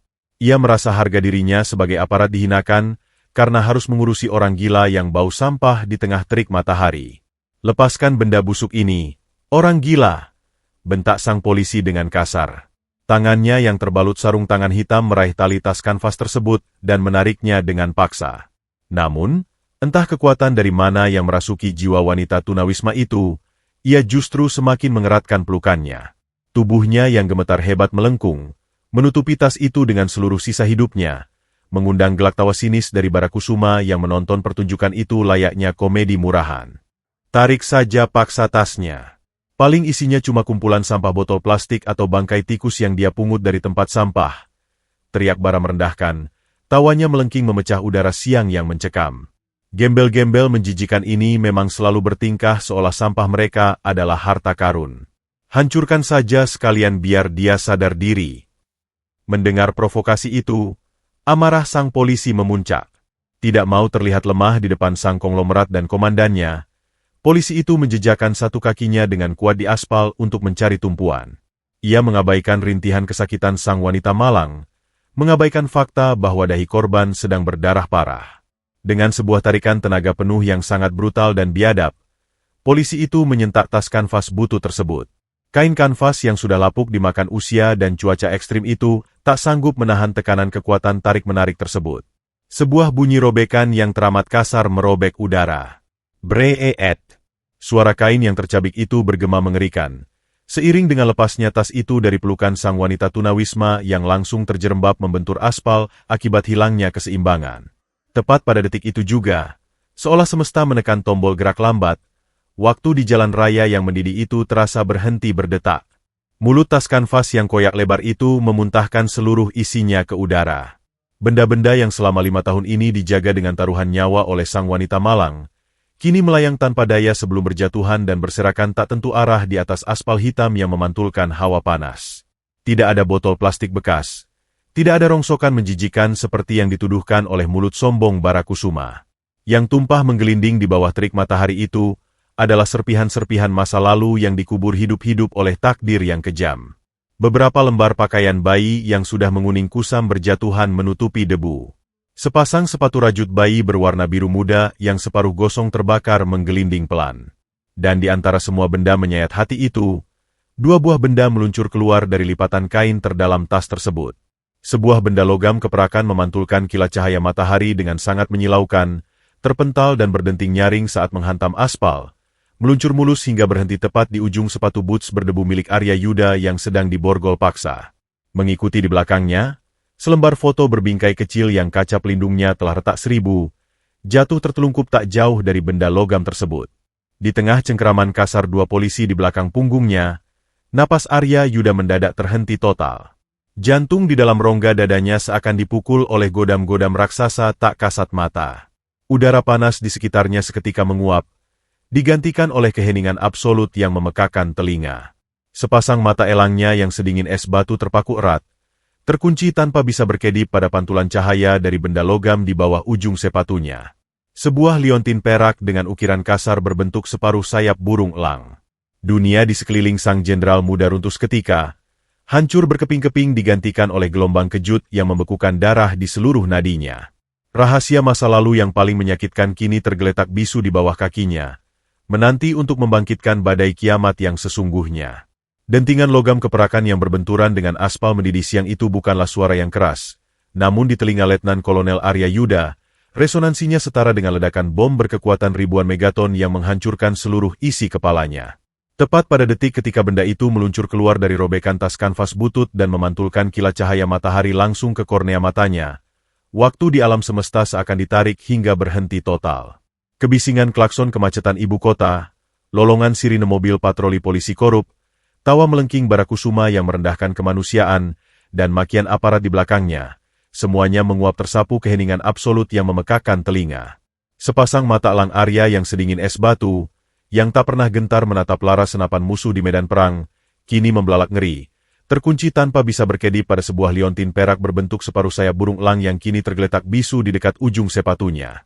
Udara panas yang menyengat paru-parunya seketika berubah menjadi kepingan es beracun yang menyumbat tenggorokannya. Napas sang komandan pasukan khusus itu terhenti, bukan karena tarikan kasar 2 polisi yang memelintir tangannya ke belakang, melainkan karena jantung di dalam dadanya seakan lupa cara berdetak. Ingatannya ditarik paksa mundur ke 6 tahun silam, ke sebuah malam musim hujan di mana ia duduk berjam-jam di bengkel kerajinan, menggunakan tangannya yang kasar oleh latihan militer untuk mengukir sepasang liontin itu dengan penuh kelembutan. Separuh sayap elang yang ia pakai di lehernya sebagai simbol perlindungan, dan separuh sayap lainnya yang ia sematkan di leher wanita yang paling ia cintai, belahan jiwanya, istrinya, Aisyah. Liontin yang kini kotor berlumuran debu jalanan itu adalah benda sakral yang pernah menjadi saksi bisu janjinya di hadapan Tuhan untuk selalu melindungi sang istri, sebuah janji yang gagal ia tepati saat Aisyah direnggut paksa dari kehidupannya 5 tahun yang lalu. Gelombang syok psikologis yang menghantam sarafnya begitu dahsyat, hingga menembus batas toleransi fisik seorang prajurit elit. Pertahanan mental dan stokisme yang telah Arya bangun bagaikan benteng baja selama ribuan hari terakhir, hancur lebur berkeping-keping menjadi debu dalam satu tarikan napas. Tanpa memedulikan borgol baja yang mengunci pergelangan tangannya, tubuh tegap berbalut jaket kulit pudar itu tiba-tiba kehilangan seluruh ketegangannya. Arya ambruk berlutut ke atas aspal panas dengan gerakan yang sangat mendadak, menarik dua polisi berbadan tegap di belakangnya hingga mereka nyaris terjungkal karena tak siap menahan beban mati sang jenderal. Kedua lutut Arya menghantam jalanan keras tanpa ia rasakan sakitnya. Seluruh keberadaannya, seluruh sisa kewarasannya, kini tertuju sepenuhnya pada benda-benda masa lalu yang berserakan di depannya. Di samping liontin perak tersebut, benda kedua yang membuat rongga dada Arya terasa dirobek menggunakan pisau berkarat adalah sebuah bingkai foto berukuran kecil. Kaca pelindung bingkai murahan itu telah retak 1000. Sudut-sudut kayunya gosong seperti pernah dilemparkan ke dalam api, dan permukaannya dipenuhi noda tanah liat yang mengering. Namun, di balik kaca yang hancur itu, potret yang tercetak di dalamnya tidak mungkin bisa Arya lupakan seumur hidupnya. Itu adalah foto dirinya, bertahun-tahun lebih muda, mengenakan seragam perwira lengkap dengan lencana emas yang mengilap bangga di dadanya. Dan di sampingnya, berdiri seorang wanita berwajah secantik bidadari, tersenyum begitu manis dan tulus, merangkul lengan Arya dengan cinta yang tak terhingga. Wanita itu adalah Aisyah, di hari ulang tahun pernikahan pertama mereka.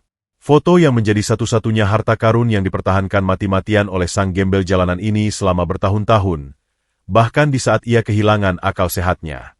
Dengan dada yang naik turun memburu pasokan oksigen secara tak terkendali, kepala Arya perlahan mendongak. Urat-urat di lehernya berkedut liar saat pandangannya beralih dari foto usang tersebut menuju tubuh kurus kering bersimbah darah yang terkapar tak berdaya hanya beberapa meter darinya. Wanita tunawisma yang sedari tadi diinjak, dihinakan, diludahi, dan ditarik paksa bak binatang oleh Barakusuma dan para polisi korup itu masih meringkuk kesakitan. Tangan Arya yang diborgol di punggungnya bergetar sangat hebat, sebuah tremor emosional yang tak mampu ditahan oleh logika. Ia menatap wajah kotor yang tertutup rambut kusut Masai itu. Melalui lensa air mata yang tanpa sadar mulai menggenangi sudut matanya, pikiran Arya menyingkirkan lapisan debu, noda darah, luka lebam, dan daster lusuh robek yang membalut tubuh sang wanita. Ia menelusuri garis rahang yang cekung, bentuk hidung mungilnya, dan lengkungan bibir pucat yang pecah-pecah itu. Kebenaran yang selama ini bersembunyi di balik kekejaman nasib, menghantam Arya dengan kekuatan yang melumpuhkan. Wanita gembel yang dianggap sebagai sampah jalanan ini, wanita linglung yang rela dipukuli demi mempertahankan tas butut berisi serpihan kenangan, wanita yang aroma tubuhnya dihina lebih menjijikan dari bau got adalah Aisyah. Istrinya, belahan jiwanya. Permaisuri di dalam hatinya yang selama 5 tahun ini ia cari hingga ke ujung neraka, yang membuat sang jenderal nyaris gila dan meninggalkan seluruh kejayaannya di militer. Kondisi Aisyah yang begitu memprihatinkan, tulang-tulangnya yang menonjol dari balik kulit kusamnya, dan luka menganga di dahinya yang diakibatkan oleh tendangan sepatu mahal bara, merupakan visualisasi penyiksaan nyata yang menyayat hati nurani Arya hingga berdarah-darah. Istrinya telah melewati penderitaan yang melampaui batas imajinasi terburuknya. Di tengah momen kehancuran emosional yang sakral itu, dunia luar yang kejam kembali menancapkan taringnya tanpa ampun. Barakusuma, yang sama sekali tidak menyadari badai kiamat apa yang baru saja ia sulut, kembali membuka mulut berbisanya. Buah hahaha. Lihat. Apa ku bilang? Tawa pemuda konglomerat itu meledak melengking, menunjuk jijik pada barang-barang yang berserakan. Bahkan tas gembel busuk itu hanya berisi rongsokan besi murah dan foto sampah yang tidak ada harganya. Dan lihat preman bau ini, tiba-tiba jatuh berlutut seperti pengecut saat melihat betapa menjijikannya isi tas temannya. Hei, Pak Polisi, singkirkan sampah-sampah itu dari jalanan, buang ke selokan beserta pemiliknya sekalian. Perintah bara dengan arogansi yang membakar ubun-ubun. Menuruti perintah sang majikan donatur, salah satu polisi muda melangkah maju.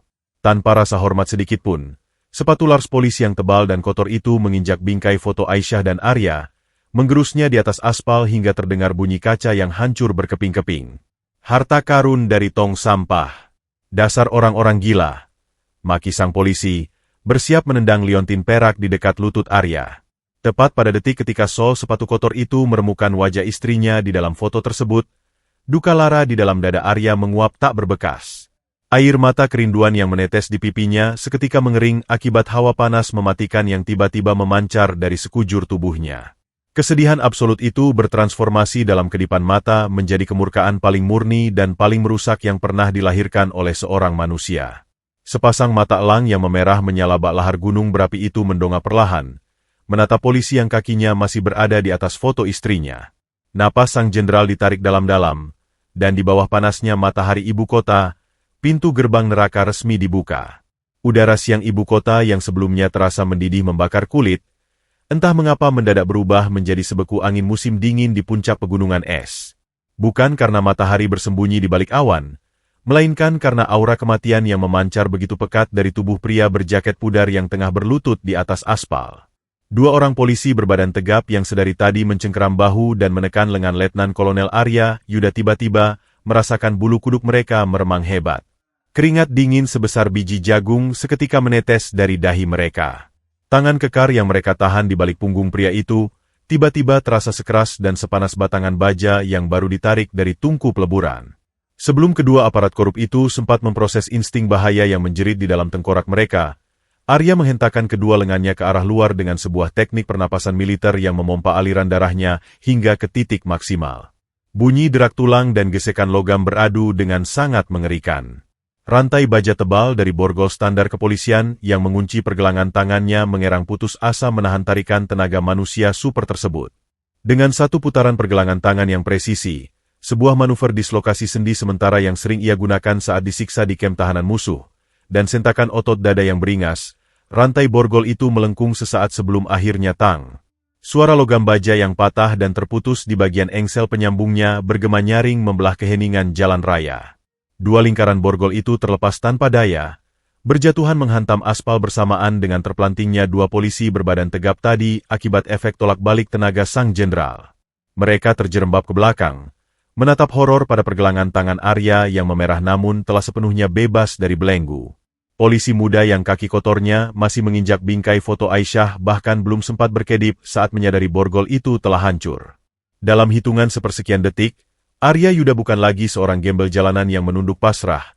Ia telah bertransformasi kembali menjadi monster perang yang dihormati di seluruh kesatuan elit militer negara. Bayangan tubuh tegap berbalut jaket kulit lusuh itu melesat membelah udara dengan kecepatan yang tak mampu ditangkap oleh mata telanjang. Tangan kanan Arya, yang dihiasi urat-urat menonjol dan sisa robekan sarung tangan, menyambar keras seragam polisi muda itu bak cengkeraman rahang singa jantan. Tanpa sepatah kata pun, Arya mengangkat tubuh polisi seberat 80 kg itu hanya dengan satu tangan, memutuskan aliran oksigen ke tenggorokannya hingga wajah pemuda berseragam itu memucat kebiruan. Dengan tatapan mata menyala yang menjanjikan siksa neraka, Arya membanting tubuh polisi itu ke atas kap mobil sport merah milik Barakusuma. Bra-aak. Kaca depan mobil seharga miliaran rupiah itu retak seribu akibat hantaman punggung sang aparat, yang kini melorot jatuh ke aspal dalam keadaan pingsan dan mulut mengeluarkan busa putih. Melihat anak buahnya dilumpuhkan dengan cara yang begitu brutal dan tidak masuk akal, sisa nyali yang dimiliki AKP Anton menguap tak berbekas. Perut buncitnya bergetar hebat saat ia melangkah mundur dengan lutut yang goyah, sementara tangannya yang gemetaran panik meraba-raba sarung pistol di pinggangnya. Berhenti di sana. Tembak bangsat ini. Tembak dia sekarang juga atau kubunuh kalian semua. Jerit Anton dengan suara serak yang memalukan, memerintahkan sisa 3 anak buahnya untuk menyerang. Namun, mencabut senjata api di hadapan seorang komandan pasukan khusus adalah sebuah kesalahan fatal yang memalukan. Sebelum laras-laras pistol polisi itu sempat terangkat sejajar dada, Arya telah meluncur rendah menyapu aspal. Kakinya bergerak dalam pola bela diri Krav Maga mematikan, menendang tempurung lutut dua polisi terdekat hingga terdengar bunyi tulang rawan yang remuk. Saat keduanya menjerit dan berlutut, dua pukulan siku Arya menghantam keras pangkal leher mereka secara bersamaan, mematikan sistem saraf sadar mereka dalam sekejap mata. Kelima aparat kepolisian bersenjata lengkap itu kini tergeletak tak berguna seperti tumpukan sampah, tak mampu menahan murka satu orang manusia. Keheningan yang mencekam dan berbau anyir ketakutan kembali menguasai jalanan yang diblokir itu. Puluhan saksi mata merapatkan tubuh mereka ke kendaraan masing-masing, menahan napas menyaksikan pembantaian sepihak yang baru saja terjadi. Di tengah panggung kehancuran itu, Barakusuma berdiri mematung bagaikan patung lilin yang mulai meleleh. Pemuda pewaris kerajaan properti yang sebelumnya merendahkan nyawa orang lain dengan tawa melengking itu kini kehilangan kemampuan untuk sekadar menelan ludahnya sendiri. Kacamata hitam mahalnya telah terlepas entah kemana, memperlihatkan sepasang bola mata yang membelalak dipenuhi teror murni. Jantung di dalam dada Bara berdetak begitu kencang hingga terasa menyakitkan, saat ia melihat sang gembel perlahan berjongkok di aspal, memunguti bingkai foto yang kacanya telah hancur dan liontin perak kusam itu dengan kelembutan yang sangat kontradiktif dengan kebrutalannya barusan. Tangan kekar yang baru saja meremukan tulang manusia itu mengusap debu dari wajah wanita di dalam foto tersebut dengan getaran rindu yang menyayat hati, sebelum akhirnya menyimpannya dengan aman di saku dalam jaketnya, tepat di atas letak jantungnya berdetak. Setelah harta karun istrinya aman terlindungi, Arya perlahan bangkit berdiri penuh. Ia membalikan badannya, menatap lurus ke arah Barakusuma dan AKP Anton yang kini gemetar bersandar pada badan mobil patroli. Saat Arya melangkah maju, setiap pijakan bootsnya di atas aspal terdengar layaknya ketukan palu godam Dewa Maut yang sedang menghitung mundur sisa usia mereka. Tanpa melepaskan kontak mata predatornya dari bara yang kini pucat pasi dan berkeringat dingin, tangan kanan Arya merogoh kerah jaket kulit pudarnya. Dengan sebuah sentakan kasar, ia merobek resleting jaket bagian dadanya hingga terbuka lebar.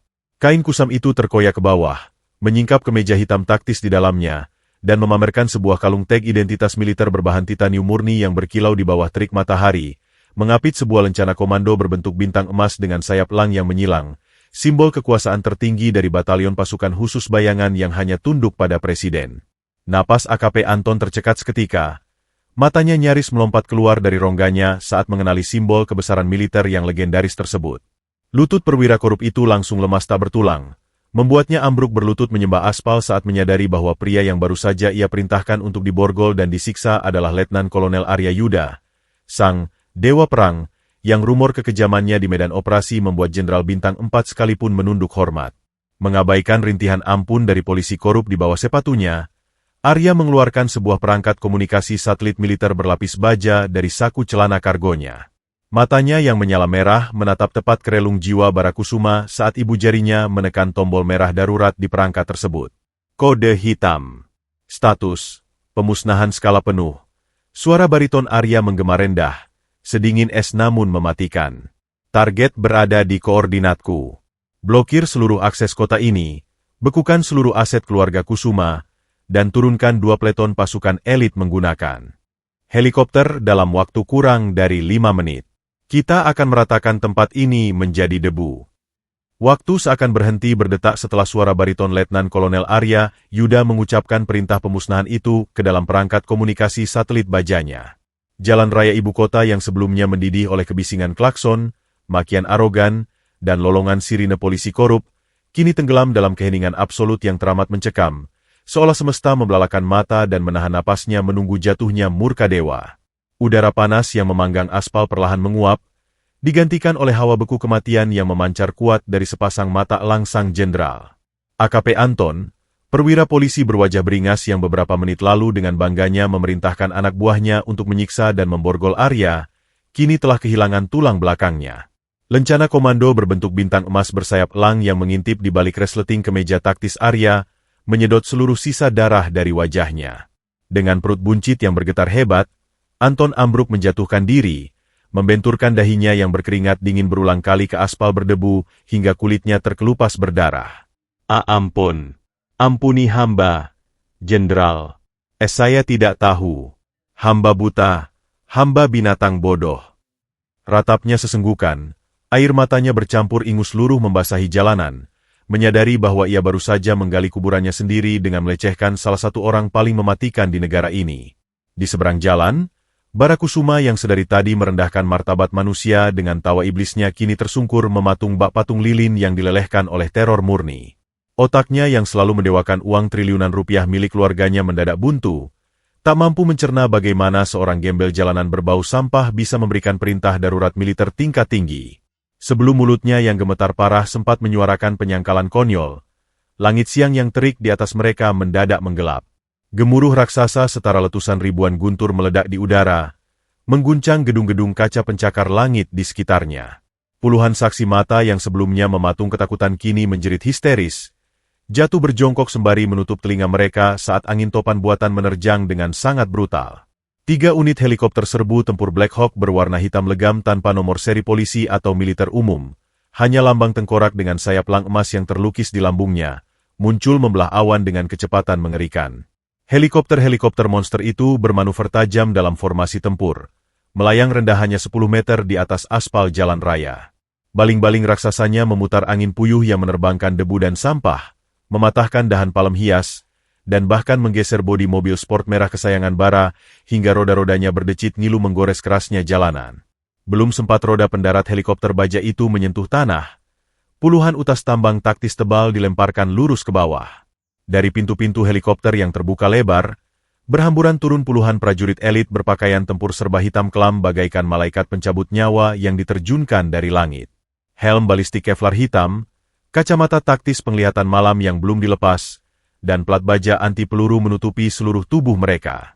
Dalam hitungan kurang dari 5 detik, sepatu-sepatu Lars tempur berbobot berat itu mendarat serentak di aspal, menciptakan bunyi berdebam yang menggetarkan jantung siapapun yang mendengarnya.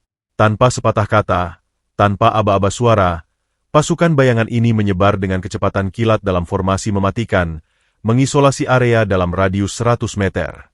Ratusan titik laser merah dari ujung laras senapan serbu otomatis mereka menyala, menyapu area dan mengunci tepat di dahi sisa pengawal keluarga Kusuma, serta bersarang telak di dada Barakusuma dan para polisi korup yang tergeletak pingsan. Seorang perwira berpangkat mayor dengan baret merah darah di kepalanya berlari cepat membelah angin kencang. Ia berhenti sejauh 3 langkah dari area, menghentakkan Larsnya hingga aspal berderak, dan memberikan hormat militer kaku yang memancarkan fanatisme serta kesetiaan mutlak. Lapor, Komandan. Peleton Alpha pasukan khusus bayangan telah mengamankan parameter. Kami menunggu perintah eksekusi penuh Anda, teriak sang mayor lantang, membelah deru memekakan dari rotor helikopter. Gema dari laporan sang perwira tinggi militer itu terdengar seperti vonis kiamat di telinga Barakusuma. Semua sisa kesombongan, keangkuhan, dan perasaan superioritas yang mengaliri nadinya sejak lahir hancur lebur tanpa sisa, tergantikan oleh ketakutan primitif yang membuat lambungnya mual hebat. Ketidakmampuannya menahan horor absolut itu membuat otot-otot di bagian bawah tubuhnya menyerah total. Cairan hangat kekuningan merembes membasahi selangkangan celana bahan sutra Italia seharga puluhan juta miliknya, menetes deras menggenangi aspal dan menyebarkan aroma pesing yang sangat memalukan. Pemuda konglomerat itu kini benar-benar telah mengompol di depan umum, harga dirinya rata dengan debu. Ia merangkak mundur bak cacing tanah yang kepanasan, merintih parau saat melihat Arya Yuda dengan gerakan pelan dan penuh wibawa melepaskan jaket kulit pudarnya. Arya melempar kain usang itu ke jalanan, membiarkan kemeja tempur taktis hitamnya memamerkan otot-otot dada dan lengannya yang sekencang kawat baja. Sepatu boots berdebu yang sedari tadi Bara caci maki sebagai sampah miskin kini melangkah, berhenti tepat menyentuh ujung hidungnya. Arya menunduk, menatap Bara dengan sorot mata yang tak menyisakan sedikit pun ruang bagi belas kasihan, sebuah tatapan dingin yang diperuntukkan bagi serangga yang bersiap untuk diinjak hingga lumat. Kau baru saja bertanya, siapa yang berani menyentuh orang-orangmu di kota ini, bukan? Suara Arya mengalun sangat pelan dan sedingin es. Namun entah bagaimana frekuensinya mampu menembus kebisingan helikopter dan menancap jauh ke dasar jiwa Barakusuma. Aku adalah pria yang baru saja kau panggil sampah tak berharga. Dan kau, tuan muda dengan segunung kekayaan kotor yang selalu kau agungkan, baru saja menginjak, meludahi, dan merobek satu-satunya peninggalan milik istriku. Belahan jiwaku yang selama 5 tahun ini kuburu dengan air mata darah dari ujung ke ujung dunia. Arya berjongkok dengan satu kaki. Tangan besarnya mencengkeram erat kerah jas mahal Bara hingga pemuda itu tercekik dan urat lehernya menonjol kebiruan. Dan hari ini, di depan matamu sendiri, aku akan membuktikan padamu bahwa seluruh tumpukan uang dan jabatan kolega di dunia ini tidak akan pernah mampu menyelamatkanmu dari neraka yang akan kubawakan untuk silsilah keluargamu. Arya melemparkan tubuh Bara dengan sentakan keras hingga kepala sang konglomerat menghantam ban mobilnya sendiri, sama sekali mengabaikan lolongan ampun dari sang pewaris yang kini martabatnya lebih rendah dari kotoran jalanan. Arya lalu bangkit, membalikan badannya menghadap sang mayor. Mayor, turunkan unit medis tempur kelas 1 sekarang juga. Evakuasi kedua wanita ini ke rumah sakit kepresidenan dengan pengawalan baja maksimal. Jika ada satu helai rambut mereka yang rontok dalam perjalanan, nyawa kalian semua yang akan jadi bayarannya di hadapanku. Titah sang jenderal menggelegar, meruntuhkan langit arogansi sang konglomerat dan membuka gerbang kiamat bagi siapa saja yang pernah menyakiti bidadari dalam hidupnya. Perintah mutlak yang meluncur dari bibir Letnan Kolonel Arya Yuda memicu reaksi berantai yang kecepatannya melampaui nalar manusia biasa. Kurang dari 15 detik setelah instruksi kiamat itu menggema dari perangkat satelit bajanya, helikopter tempur Black Hawk kedua bermanuver tajam membelah hembusan angin, memuntahkan 6 orang paramedis tempur berpakaian taktis putih bersimbol palang merah dari unit elit pasukan khusus bayangan. Mereka berlari membelah kepulan debu pekat jalan raya dengan membawa tandu lipat serat karbon dan koper peralatan medis darurat tingkat VVIP yang biasanya hanya difungsikan untuk menyelamatkan nyawa kepala negara di medan perang. Sepatu-sepatu Lars paramedis itu bergerak lincah merayapi aspal panas, sama sekali mengabaikan puluhan pasang mata warga sipil yang masih terpaku dalam kebisuan massal akibat syok yang melumpuhkan otak. Tanpa secuil pun rasa jijik terhadap bau menyengat atau pakaian lusuh penuh noda yang melekat, tim medis elit itu berlutut rapi mengelilingi tubuh wanita tunawisma dan embok ASI. Mereka bekerja dengan presisi mesin jam Swiss kelas atas, menyuntikkan cairan penstabil detak jantung, memasang penyangga leher berlapis busa, dan membalut luka menganga di dahi dengan perban hemostatik berteknologi tinggi. Semua dilakukan dalam gerakan yang begitu halus dan penuh penghormatan, sebuah kontras luar biasa di mana keagungan militer tertinggi dari prajurit-prajurit paling mematikan justru tunduk melayani mereka yang selama ini dianggap sebagai ampas peradaban oleh orang-orang sombong. Di tengah pusaran badai buatan dari baling-baling helikopter yang memekakan telinga tersebut, Letnan Kolonel Arya Yuda melangkah pelan mendekati tubuh kurus kering yang kini mulai dipindahkan secara hati-hati ke atas tandu. Jenderal muda yang sorot matanya mampu membuat musuh terkencing-kencing di medan interogasi itu kini berlutut merendahkan tubuh tegapnya. Aura pembunuh sedingin es yang memancar darinya menguap tak berbekas, digantikan oleh kelembutan rapuh yang menyayat hati nurani siapapun yang melihatnya. Tangan kekarnya yang syarat akan bekas luka tembak dan sabetan belati itu terulur gemetar, mengusap helai-helai rambut kusut Masai yang menggumpal menutupi wajah pucat istrinya. Jari-jari kasarnya menghapus sisa noda darah segar dan debu jalanan dari pipi cekung Aisyah, seolah ia sedang menyentuh artefak porselen dinasti yang paling rapuh di muka bumi. Aku menemukanmu. Sayang, suamimu ada di sini. Maafkan aku. Maafkan prajurit bodoh ini karena butuh waktu 5 tahun penyesalan berdarah untuk membawamu pulang ke pelukanku. Bisik Arya dengan suara bariton yang pecah berantakan menahan isak tangis tertahan, sama sekali mengabaikan fakta bahwa keruntuhan emosionalnya sedang disaksikan oleh pasukannya sendiri. Di bawah bayang-bayang ketidaksadarannya, kelopak mata Aisyah yang terpejam rapat memar tampak bergetar halus, dan setetes air mata bening meluncur jatuh membersihkan kotoran di sudut matanya, seakan alam bawah sadarnya seketika mengenali sentuhan magis dari pelindung sejatinya yang telah kembali dari neraka pencarian. Setelah memastikan permaisurinya ditangani oleh dokter militer terbaik di republik ini dengan keamanan maksimal, Arya perlahan bangkit dan beralih ke tandu kedua tempat Mbok Asih terbaring lemah. Masker oksigen transparan kini menutupi wajah rentas sang pedagang asongan Parubaya yang masih mempertahankan sisa-sisa kesadarannya meski napasnya tersengal parah. Mata Mbok Asih yang berkaca-kaca menatap tak percaya pada pria berjaket pudar yang beberapa menit lalu ia bela mati-matian, yang kini telah menjelma menjadi komandan pasukan elit pembawa kiamat berkalung lencana bintang emas. Arya Yuda tidak mengucapkan kata-kata sombong untuk memamerkan kekuasaannya. Sang Letnan Kolonel justru melepas sisa perlengkapan tempurnya, menundukkan kepalanya dalam-dalam hingga membentuk sudut 90 derajat yang sempurna di hadapan sang wanita tua penjual air mineral. Sebuah penghormatan militer tertinggi dan paling sakral yang tak pernah ia berikan bahkan kepada Jenderal Bintang 4 sekalipun. Ibu telah mempertaruhkan nyawa dan menumpahkan darah untuk melindungi seluruh duniaku di saat aku terlalu buta untuk menemukannya. Mulai detik ini, tidak ada satupun manusia di republik ini yang berani menyentuh ibu. Negara ini, dan seluruh pasukanku, berutang nyawa secara mutlak pada ibu.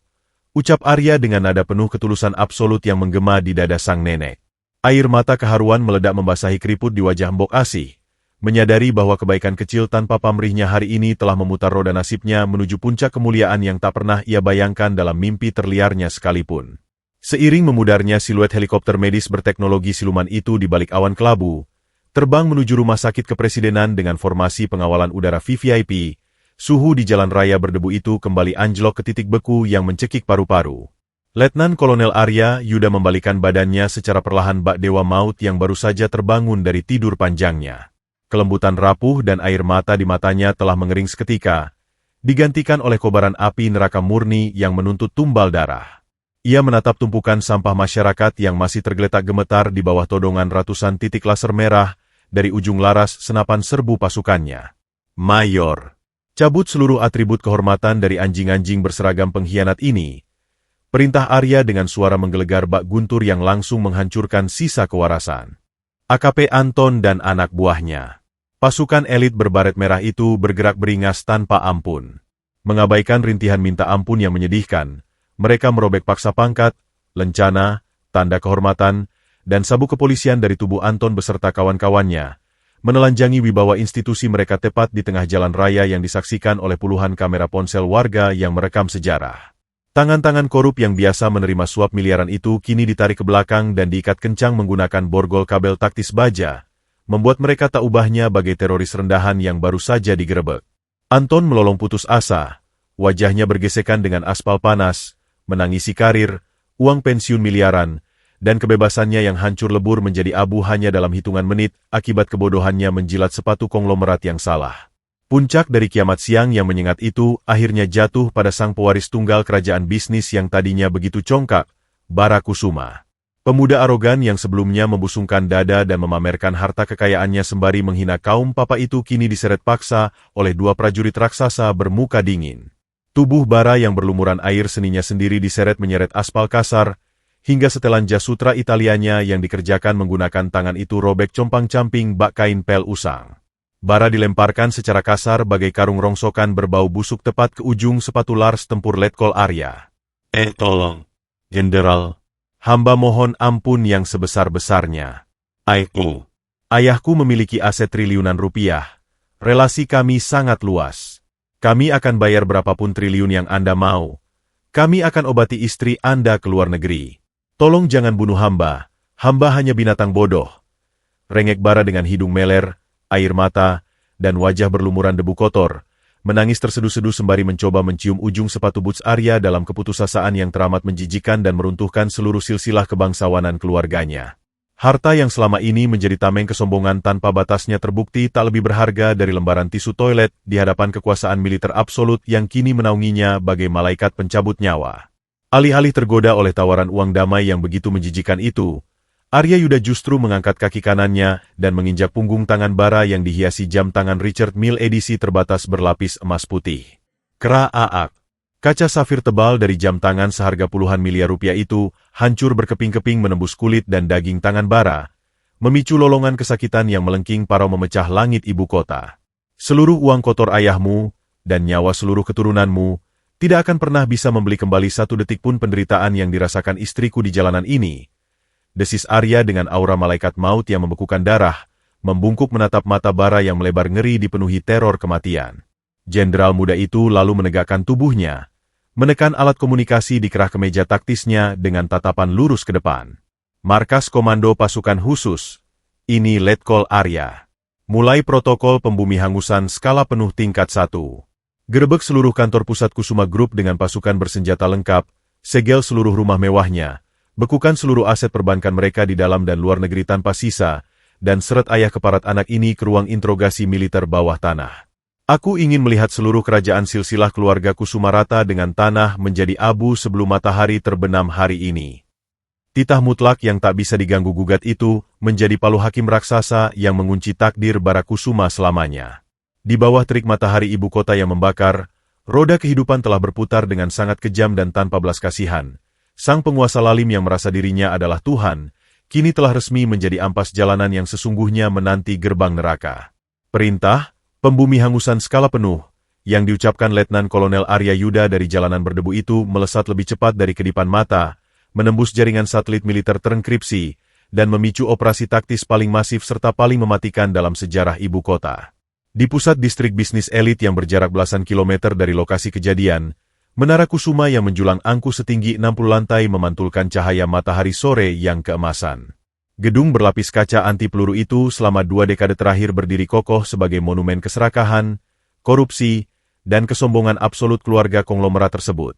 Namun, hanya dalam hitungan detik setelah suara sang jenderal menggema, langit di atas menara raksasa itu digelapkan oleh formasi 5 helikopter serbu tempur berwarna hitam legam. Puluhan tali fastrope dijatuhkan bagai sulur-sulur maut dari perut burung besi tersebut. Pasukan khusus bayangan, unit militer siluman tanpa identitas yang hanya diaktifkan untuk mengeksekusi ancaman tingkat negara, merayap turun menyelimuti gedung raksasa itu bagaikan koloni semut pelahap yang bersiap merontokkan tulang belulang mangsanya dari kulit hingga ke akar-akarnya. Di dalam penthouse mewah lantai puncak yang kedap suara, Dharma Kusuma, ayah kandung Bara dan sang Grandmaster di balik gurita bisnis kotor keluarga, sedang duduk menyandarkan punggungnya di kursi kulit buaya seharga ratusan juta rupiah. Pria paruh baya dengan rambut memutih yang disisir klimis itu tengah menyesap santai whisky macalan berusia 50 tahun dari gelas kristalnya. Ia tertawa terbahak-bahak ke arah telepon, merayakan keberhasilannya menyuap seorang pejabat tinggi untuk menggusur panti asuhan demi proyek mal terbarunya. Taipan Lalim itu sama sekali tidak menyadari bahwa putra kebanggaannya baru saja membangunkan naga raksasa yang tertidur di jalanan. Trat-tat-tat. Perang. Tanpa peringatan apapun, dinding kaca temper setebal 3 cm yang mengelilingi ruang kerjanya hancur berkeping-keping di berondong peluru kaliber besar dari laras senapan udara. Pecahan kaca berjatuhan laksana hujan kristal mematikan yang menyobek karpet mewahnya. Bersamaan dengan itu, ledakan granat kejut taktis berwarna putih menyilaukan meledak di tengah ruangan, merobek gendang telinga Dharma dan melumpuhkan saraf optiknya seketika. Sebelum Dharma Kusuma sanggup menarik napas atau sekadar berteriak memanggil puluhan pengawal bayaran elit yang ternyata sudah tewas dilumpuhkan dengan patah tulang di sepanjang koridor luar, pintu kayu mahoni ruangannya ditendang hancur menjadi serpihan kayu yang berterbangan. Belasan prajurit komando berpakaian hitam legam merangsek masuk bak bayangan iblis pencabut nyawa. Laras senapan serbu otomatis mereka memuntahkan sinar laser merah yang langsung mengunci berpusat tepat di dahi, jantung, dan perut sang konglomerat yang kini jatuh terjengkang dari kursinya. Gelas whisky mahal terlepas dari tangan Dharma yang gemetar hebat, pecah berantakan membasahi karpet wall persianya. Seorang perwira berpangkat kapten melangkah maju membelah asap mesiu, memegang sebuah sabak digital militer yang menyala. Dharma Kusuma. Atas perintah langsung dari Komando Tertinggi Pasukan Khusus, seluruh aset Kusuma Group di dalam dan luar negeri resmi dibekukan mulai detik ini. Anda ditahan atas tuduhan makar tingkat 1, pendanaan aparat korup, dan ancaman pembunuhan terhadap keluarga jenderal negara. Tidak ada pengacara, tidak ada pengadilan sipil, Anda dan seluruh keturunan Anda sepenuhnya berada di bawah yurisdiksi militer absolut. Titah sang kapten dengan suara sedingin baja, membacakan vonis mati yang meruntuhkan kerajaan triliunan rupiah itu ke titik nol hanya dalam waktu kurang dari 5 menit. Sementara ayahnya menjerit histeris dan diseret paksa bagai pesakitan keluar dari istananya sendiri, di jalan raya yang tadinya menjadi panggung arogansi, Barakusuma dilemparkan dengan sangat kasar ke bagian belakang kendaraan taktis militer, rantis, berlapis baja. Bau apak peluma senjata, keringat, dan dinginnya logam lantai rantis menyengat indera penciumannya dengan kejam. Setelan jas sutra Italianya yang tadinya licin tak bernoda kini sobek compang-camping, berlumuran darah segar dari tangannya yang hancur, bercampur dengan bau pesing air seninya sendiri yang mengering. Bara meringkuk gemetar hebat di sudut kendaraan gelap itu layaknya anjing kurus yang kedinginan, menangis terseduh-seduh meratapi nasibnya yang berbalik 180 derajat.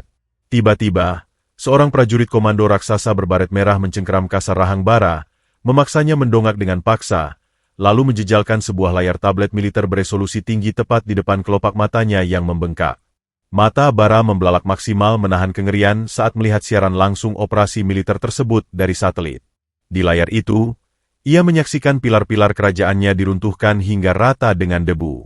Logo raksasa Kusuma Group diledakkan, brankas-brankas perusahaan dibongkar paksa, dan yang paling menghancurkan kewarasannya, ayahnya yang selalu ia doakan, pria yang selalu ia yakini memiliki kekuatan Tuhan untuk membeli hukum dengan uang, kini diseret keluar lobi dengan wajah babak belur. Tangan ayahnya diborgol kabel baja di belakang punggung, dan ia ditendang masuk ke dalam truk militer layaknya teroris rendahan tanpa sedikit pun sisa harga diri. Di sudut layar, angka-angka saldo perbankan dari seluruh rekening keluarganya yang bernilai triliunan rupiah bergerak mundur secara digital dengan kecepatan gila, terkuras habis hingga menyentuh angka nol mutlak. Bara menjerit histeris, jeritan parau yang mengoyak tenggorokannya hingga berdarah, sebuah lolongan penyesalan dari dasar neraka ketujuh. Ia menyadari bahwa kesombongannya menghina dan menyiksa seorang gembel jalanan hari ini, telah membakar habis sejarah panjang dinasti keluarganya hingga tak bersisa. Ia kini benar-benar bukan siapa-siapa. Status sosialnya jatuh lebih melarat dari pengemis paling hina di kolong jembatan. Perjalanan yang terasa bagai siksaan ribuan tahun di neraka itu berakhir ketika rantis yang membawa Bara berhenti dengan decitan rem memekakan di sebuah fasilitas militer bawah tanah rahasia, terletak puluhan meter di perut bumi. Tidak ada cahaya matahari, tidak ada celah udara segar, yang ada hanyalah bau karat, lumut, dan dinding-dinding beton lembab yang memantulkan gema penderitaan tak bersuara. Bara diseret keluar dengan kasar. Kakinya yang lemas tak bertulang memaksanya diseret di lantai lorong kasar yang merobek kulit lututnya. Ia dilemparkan seperti sekarung bangkai ke dalam sebuah sel baja berukuran sempit tanpa kasur, tanpa toilet, di mana kegelapan absolut dan hawa dingin langsung menusuk ke sumsum tulangnya. Di luar jeruji baja setebal lengan orang dewasa itu, terdengar langkah kaki Boots yang berat dan berirama, melangkah pelan namun pasti membelah kesunyian lorong blok isolasi. Letnan Kolonel Arya Yuda berdiri tegak di sana. Jaket kulit pudarnya yang berbau jalanan telah ditanggalkan, diganti dengan seragam dinas harian militer lengkap berwarna hijau lumut yang memancarkan aura dominasi mutlak. Lencana komando bintang emas bersayap elang di dadanya memantulkan cahaya lampu koridor yang temaram berkelip. Mata elang sang dewa perang menatap tajam menembus jeruji baja, menelanjangi sisa-sisa jiwa bara yang kini hancur berkeping-keping menjadi debu keputusasaan. Kau tahu apa yang paling menyedihkan dari manusia bermental serangga sepertimu? Suara Arya mengalun berat nan mengancam, bergema membentur dinding beton, membuat bara merangkak panik mundur hingga punggungnya berbenturan keras dengan sudut sel yang membeku. Kau mengira kekuasaan adalah tentang seberapa banyak lembaran uang yang bisa kau hamburkan untuk menginjak yang lemah. Tapi hari ini, di dalam lubang tikus ini, aku mengajarimu arti kekuasaan absolut yang sesungguhnya. Kekuasaan adalah kemampuan untuk menghapus eksistensimu dari muka bumi secara legal, membuat ayahmu menangis memohon ampunan seperti bayi, dan meratakan peninggalanmu tanpa menyisakan satu batu pun untuk dikenang. Bara hanya sanggup menangis sesenggukan, memeluk kedua lututnya yang gemetar parah, sama sekali tak berani menatap mata pria yang telah menjelma menjadi malaikat maut bagi kerajaannya itu. Tolong, bunuh saja aku, kumohon habisi aku. Rintihnya putus asa dengan suara yang nyaris habis. Arya Yuda tersenyum miring, sebuah senyuman kejam dan tanpa nurani yang seketika membuat aliran darah bara membeku total. Membunuhmu? Itu langkah yang terlalu mudah dan pemaaf. Kematian adalah sebuah kemewahan yang tidak pantas didapatkan oleh iblis sepertimu. Kau akan membusuk di dalam lubang ini selamanya, dilupakan oleh dunia, mengingat setiap detik bagaimana satu keangkuhan bodohmu menghancurkan segalanya. Arya membalikkan tubuh tegapnya. Melangkah pergi meninggalkan sel tersebut, seiring bergulirnya pintu lapis baja yang mengunci lorong. Jeritan penyesalan Barakusuma tenggelam sepenuhnya di telan kegelapan abadi penjara bawah tanah, mengakhiri selamanya era kesombongan sang konglomerat dengan cara yang paling tragis dan menyiksa hingga ke relung jiwa. Aroma lavender yang menenangkan berpadu harmonis dengan udara sejuk dari pendingin sentral, menyapu lembut ke setiap sudut ruang perawatan VVIP lantai teratas rumah sakit kepresidenan. Ruangan raksasa berlapis lantai marmer Italia itu lebih menyerupai suite hotel bintang 7 daripada sebuah kamar medis, menjadi antitesis mutlak dari aspal jalanan berdebu, berasap, dan berbau pesing yang selama 5 tahun terakhir ini menjadi tempat bernaung sang bidadari malang. Di atas ranjang hidrolik berteknologi tinggi yang seperai putihnya selembut sutra, Aisyah terbaring dengan sangat tenang. Rambutnya yang kemarin kusut masai penuh noda tanah kini telah dicuci bersih dan disisir rapi, menebarkan wangi sampo mawar yang mahal. Luka menganga di dahinya telah dijahit dengan sangat teliti oleh dokter bedah plastik terbaik negara, tertutup perban tipis berteknologi nano yang dijamin tidak akan meninggalkan bekas luka sedikitpun. Duduk tak bergeming di kursi santai di samping ranjang, Letnan Kolonel Arya Yuda menggenggam erat jemari kurus istrinya. Pria itu tidak lagi mengenakan jaket kulit pudarnya, melainkan telah berbalut seragam kebesaran militer harian berwarna hijau lumut, lengkap dengan deretan pita medali kehormatan yang berkilau di dada kirinya, memancarkan wibawa absolut seorang pelindung negara. Sorot matanya yang semalam menyala merah dan mampu meruntuhkan kerajaan konglomerat tanpa ampun, kini sepenuhnya meredup, memancarkan kelembutan lautan samudera yang sabar menanti sang bidadari membuka matanya kembali. Perlahan, kelopak mata Aisyah yang masih menyisakan sedikit jejak lebam menguning itu bergetar halus. Cahaya keemasan matahari pagi menembus celah tirai tipis, membantunya menyesuaikan penglihatan. Sensasi pertama yang ia rasakan ketika kesadarannya pulih bukanlah rasa sakit hantaman tulang atau dinginnya aspal jalanan, melainkan kehangatan sebuah tangan kekar yang menyalurkan rasa aman yang entah mengapa terasa begitu familiar di kedalaman jiwanya. Saat pandangannya mulai fokus, siluet pria tegap berseragam hijau di sampingnya perlahan mewujud menjadi sesosok wajah yang selama ini selalu hadir menghantui dalam kepingan mimpi-mimpi bingungnya. Napas Aisyah tertahan di tenggorokan saat matanya menangkap kilauan cemerlang dari liontin perak berbentuk separuh sayap elang yang menggantung di leher Arya, bersanding sempurna dengan separuh sayap miliknya yang kini tergeletak aman di atas meja nakas kristal. Kunci ingatan yang selama 5 tahun terkunci rapat di balik benteng trauma amnesia itu tiba-tiba berputar keras. Tirai kabut tebal di otaknya hancur berkeping-keping, melepaskan banjir bandang kenangan manis tentang janji pernikahan, tawa renyah di beranda rumah, dan cinta yang tak terhingga. Air mata sebening kristal seketika mengalir deras dari sudut matanya, membasahi bantal sutra. Dengan suara serak yang bergetar menahan rindu yang membakar dada, Aisyah memanggil nama suaminya, menyatukan kembali kepingan jiwa Arya yang sempat mati.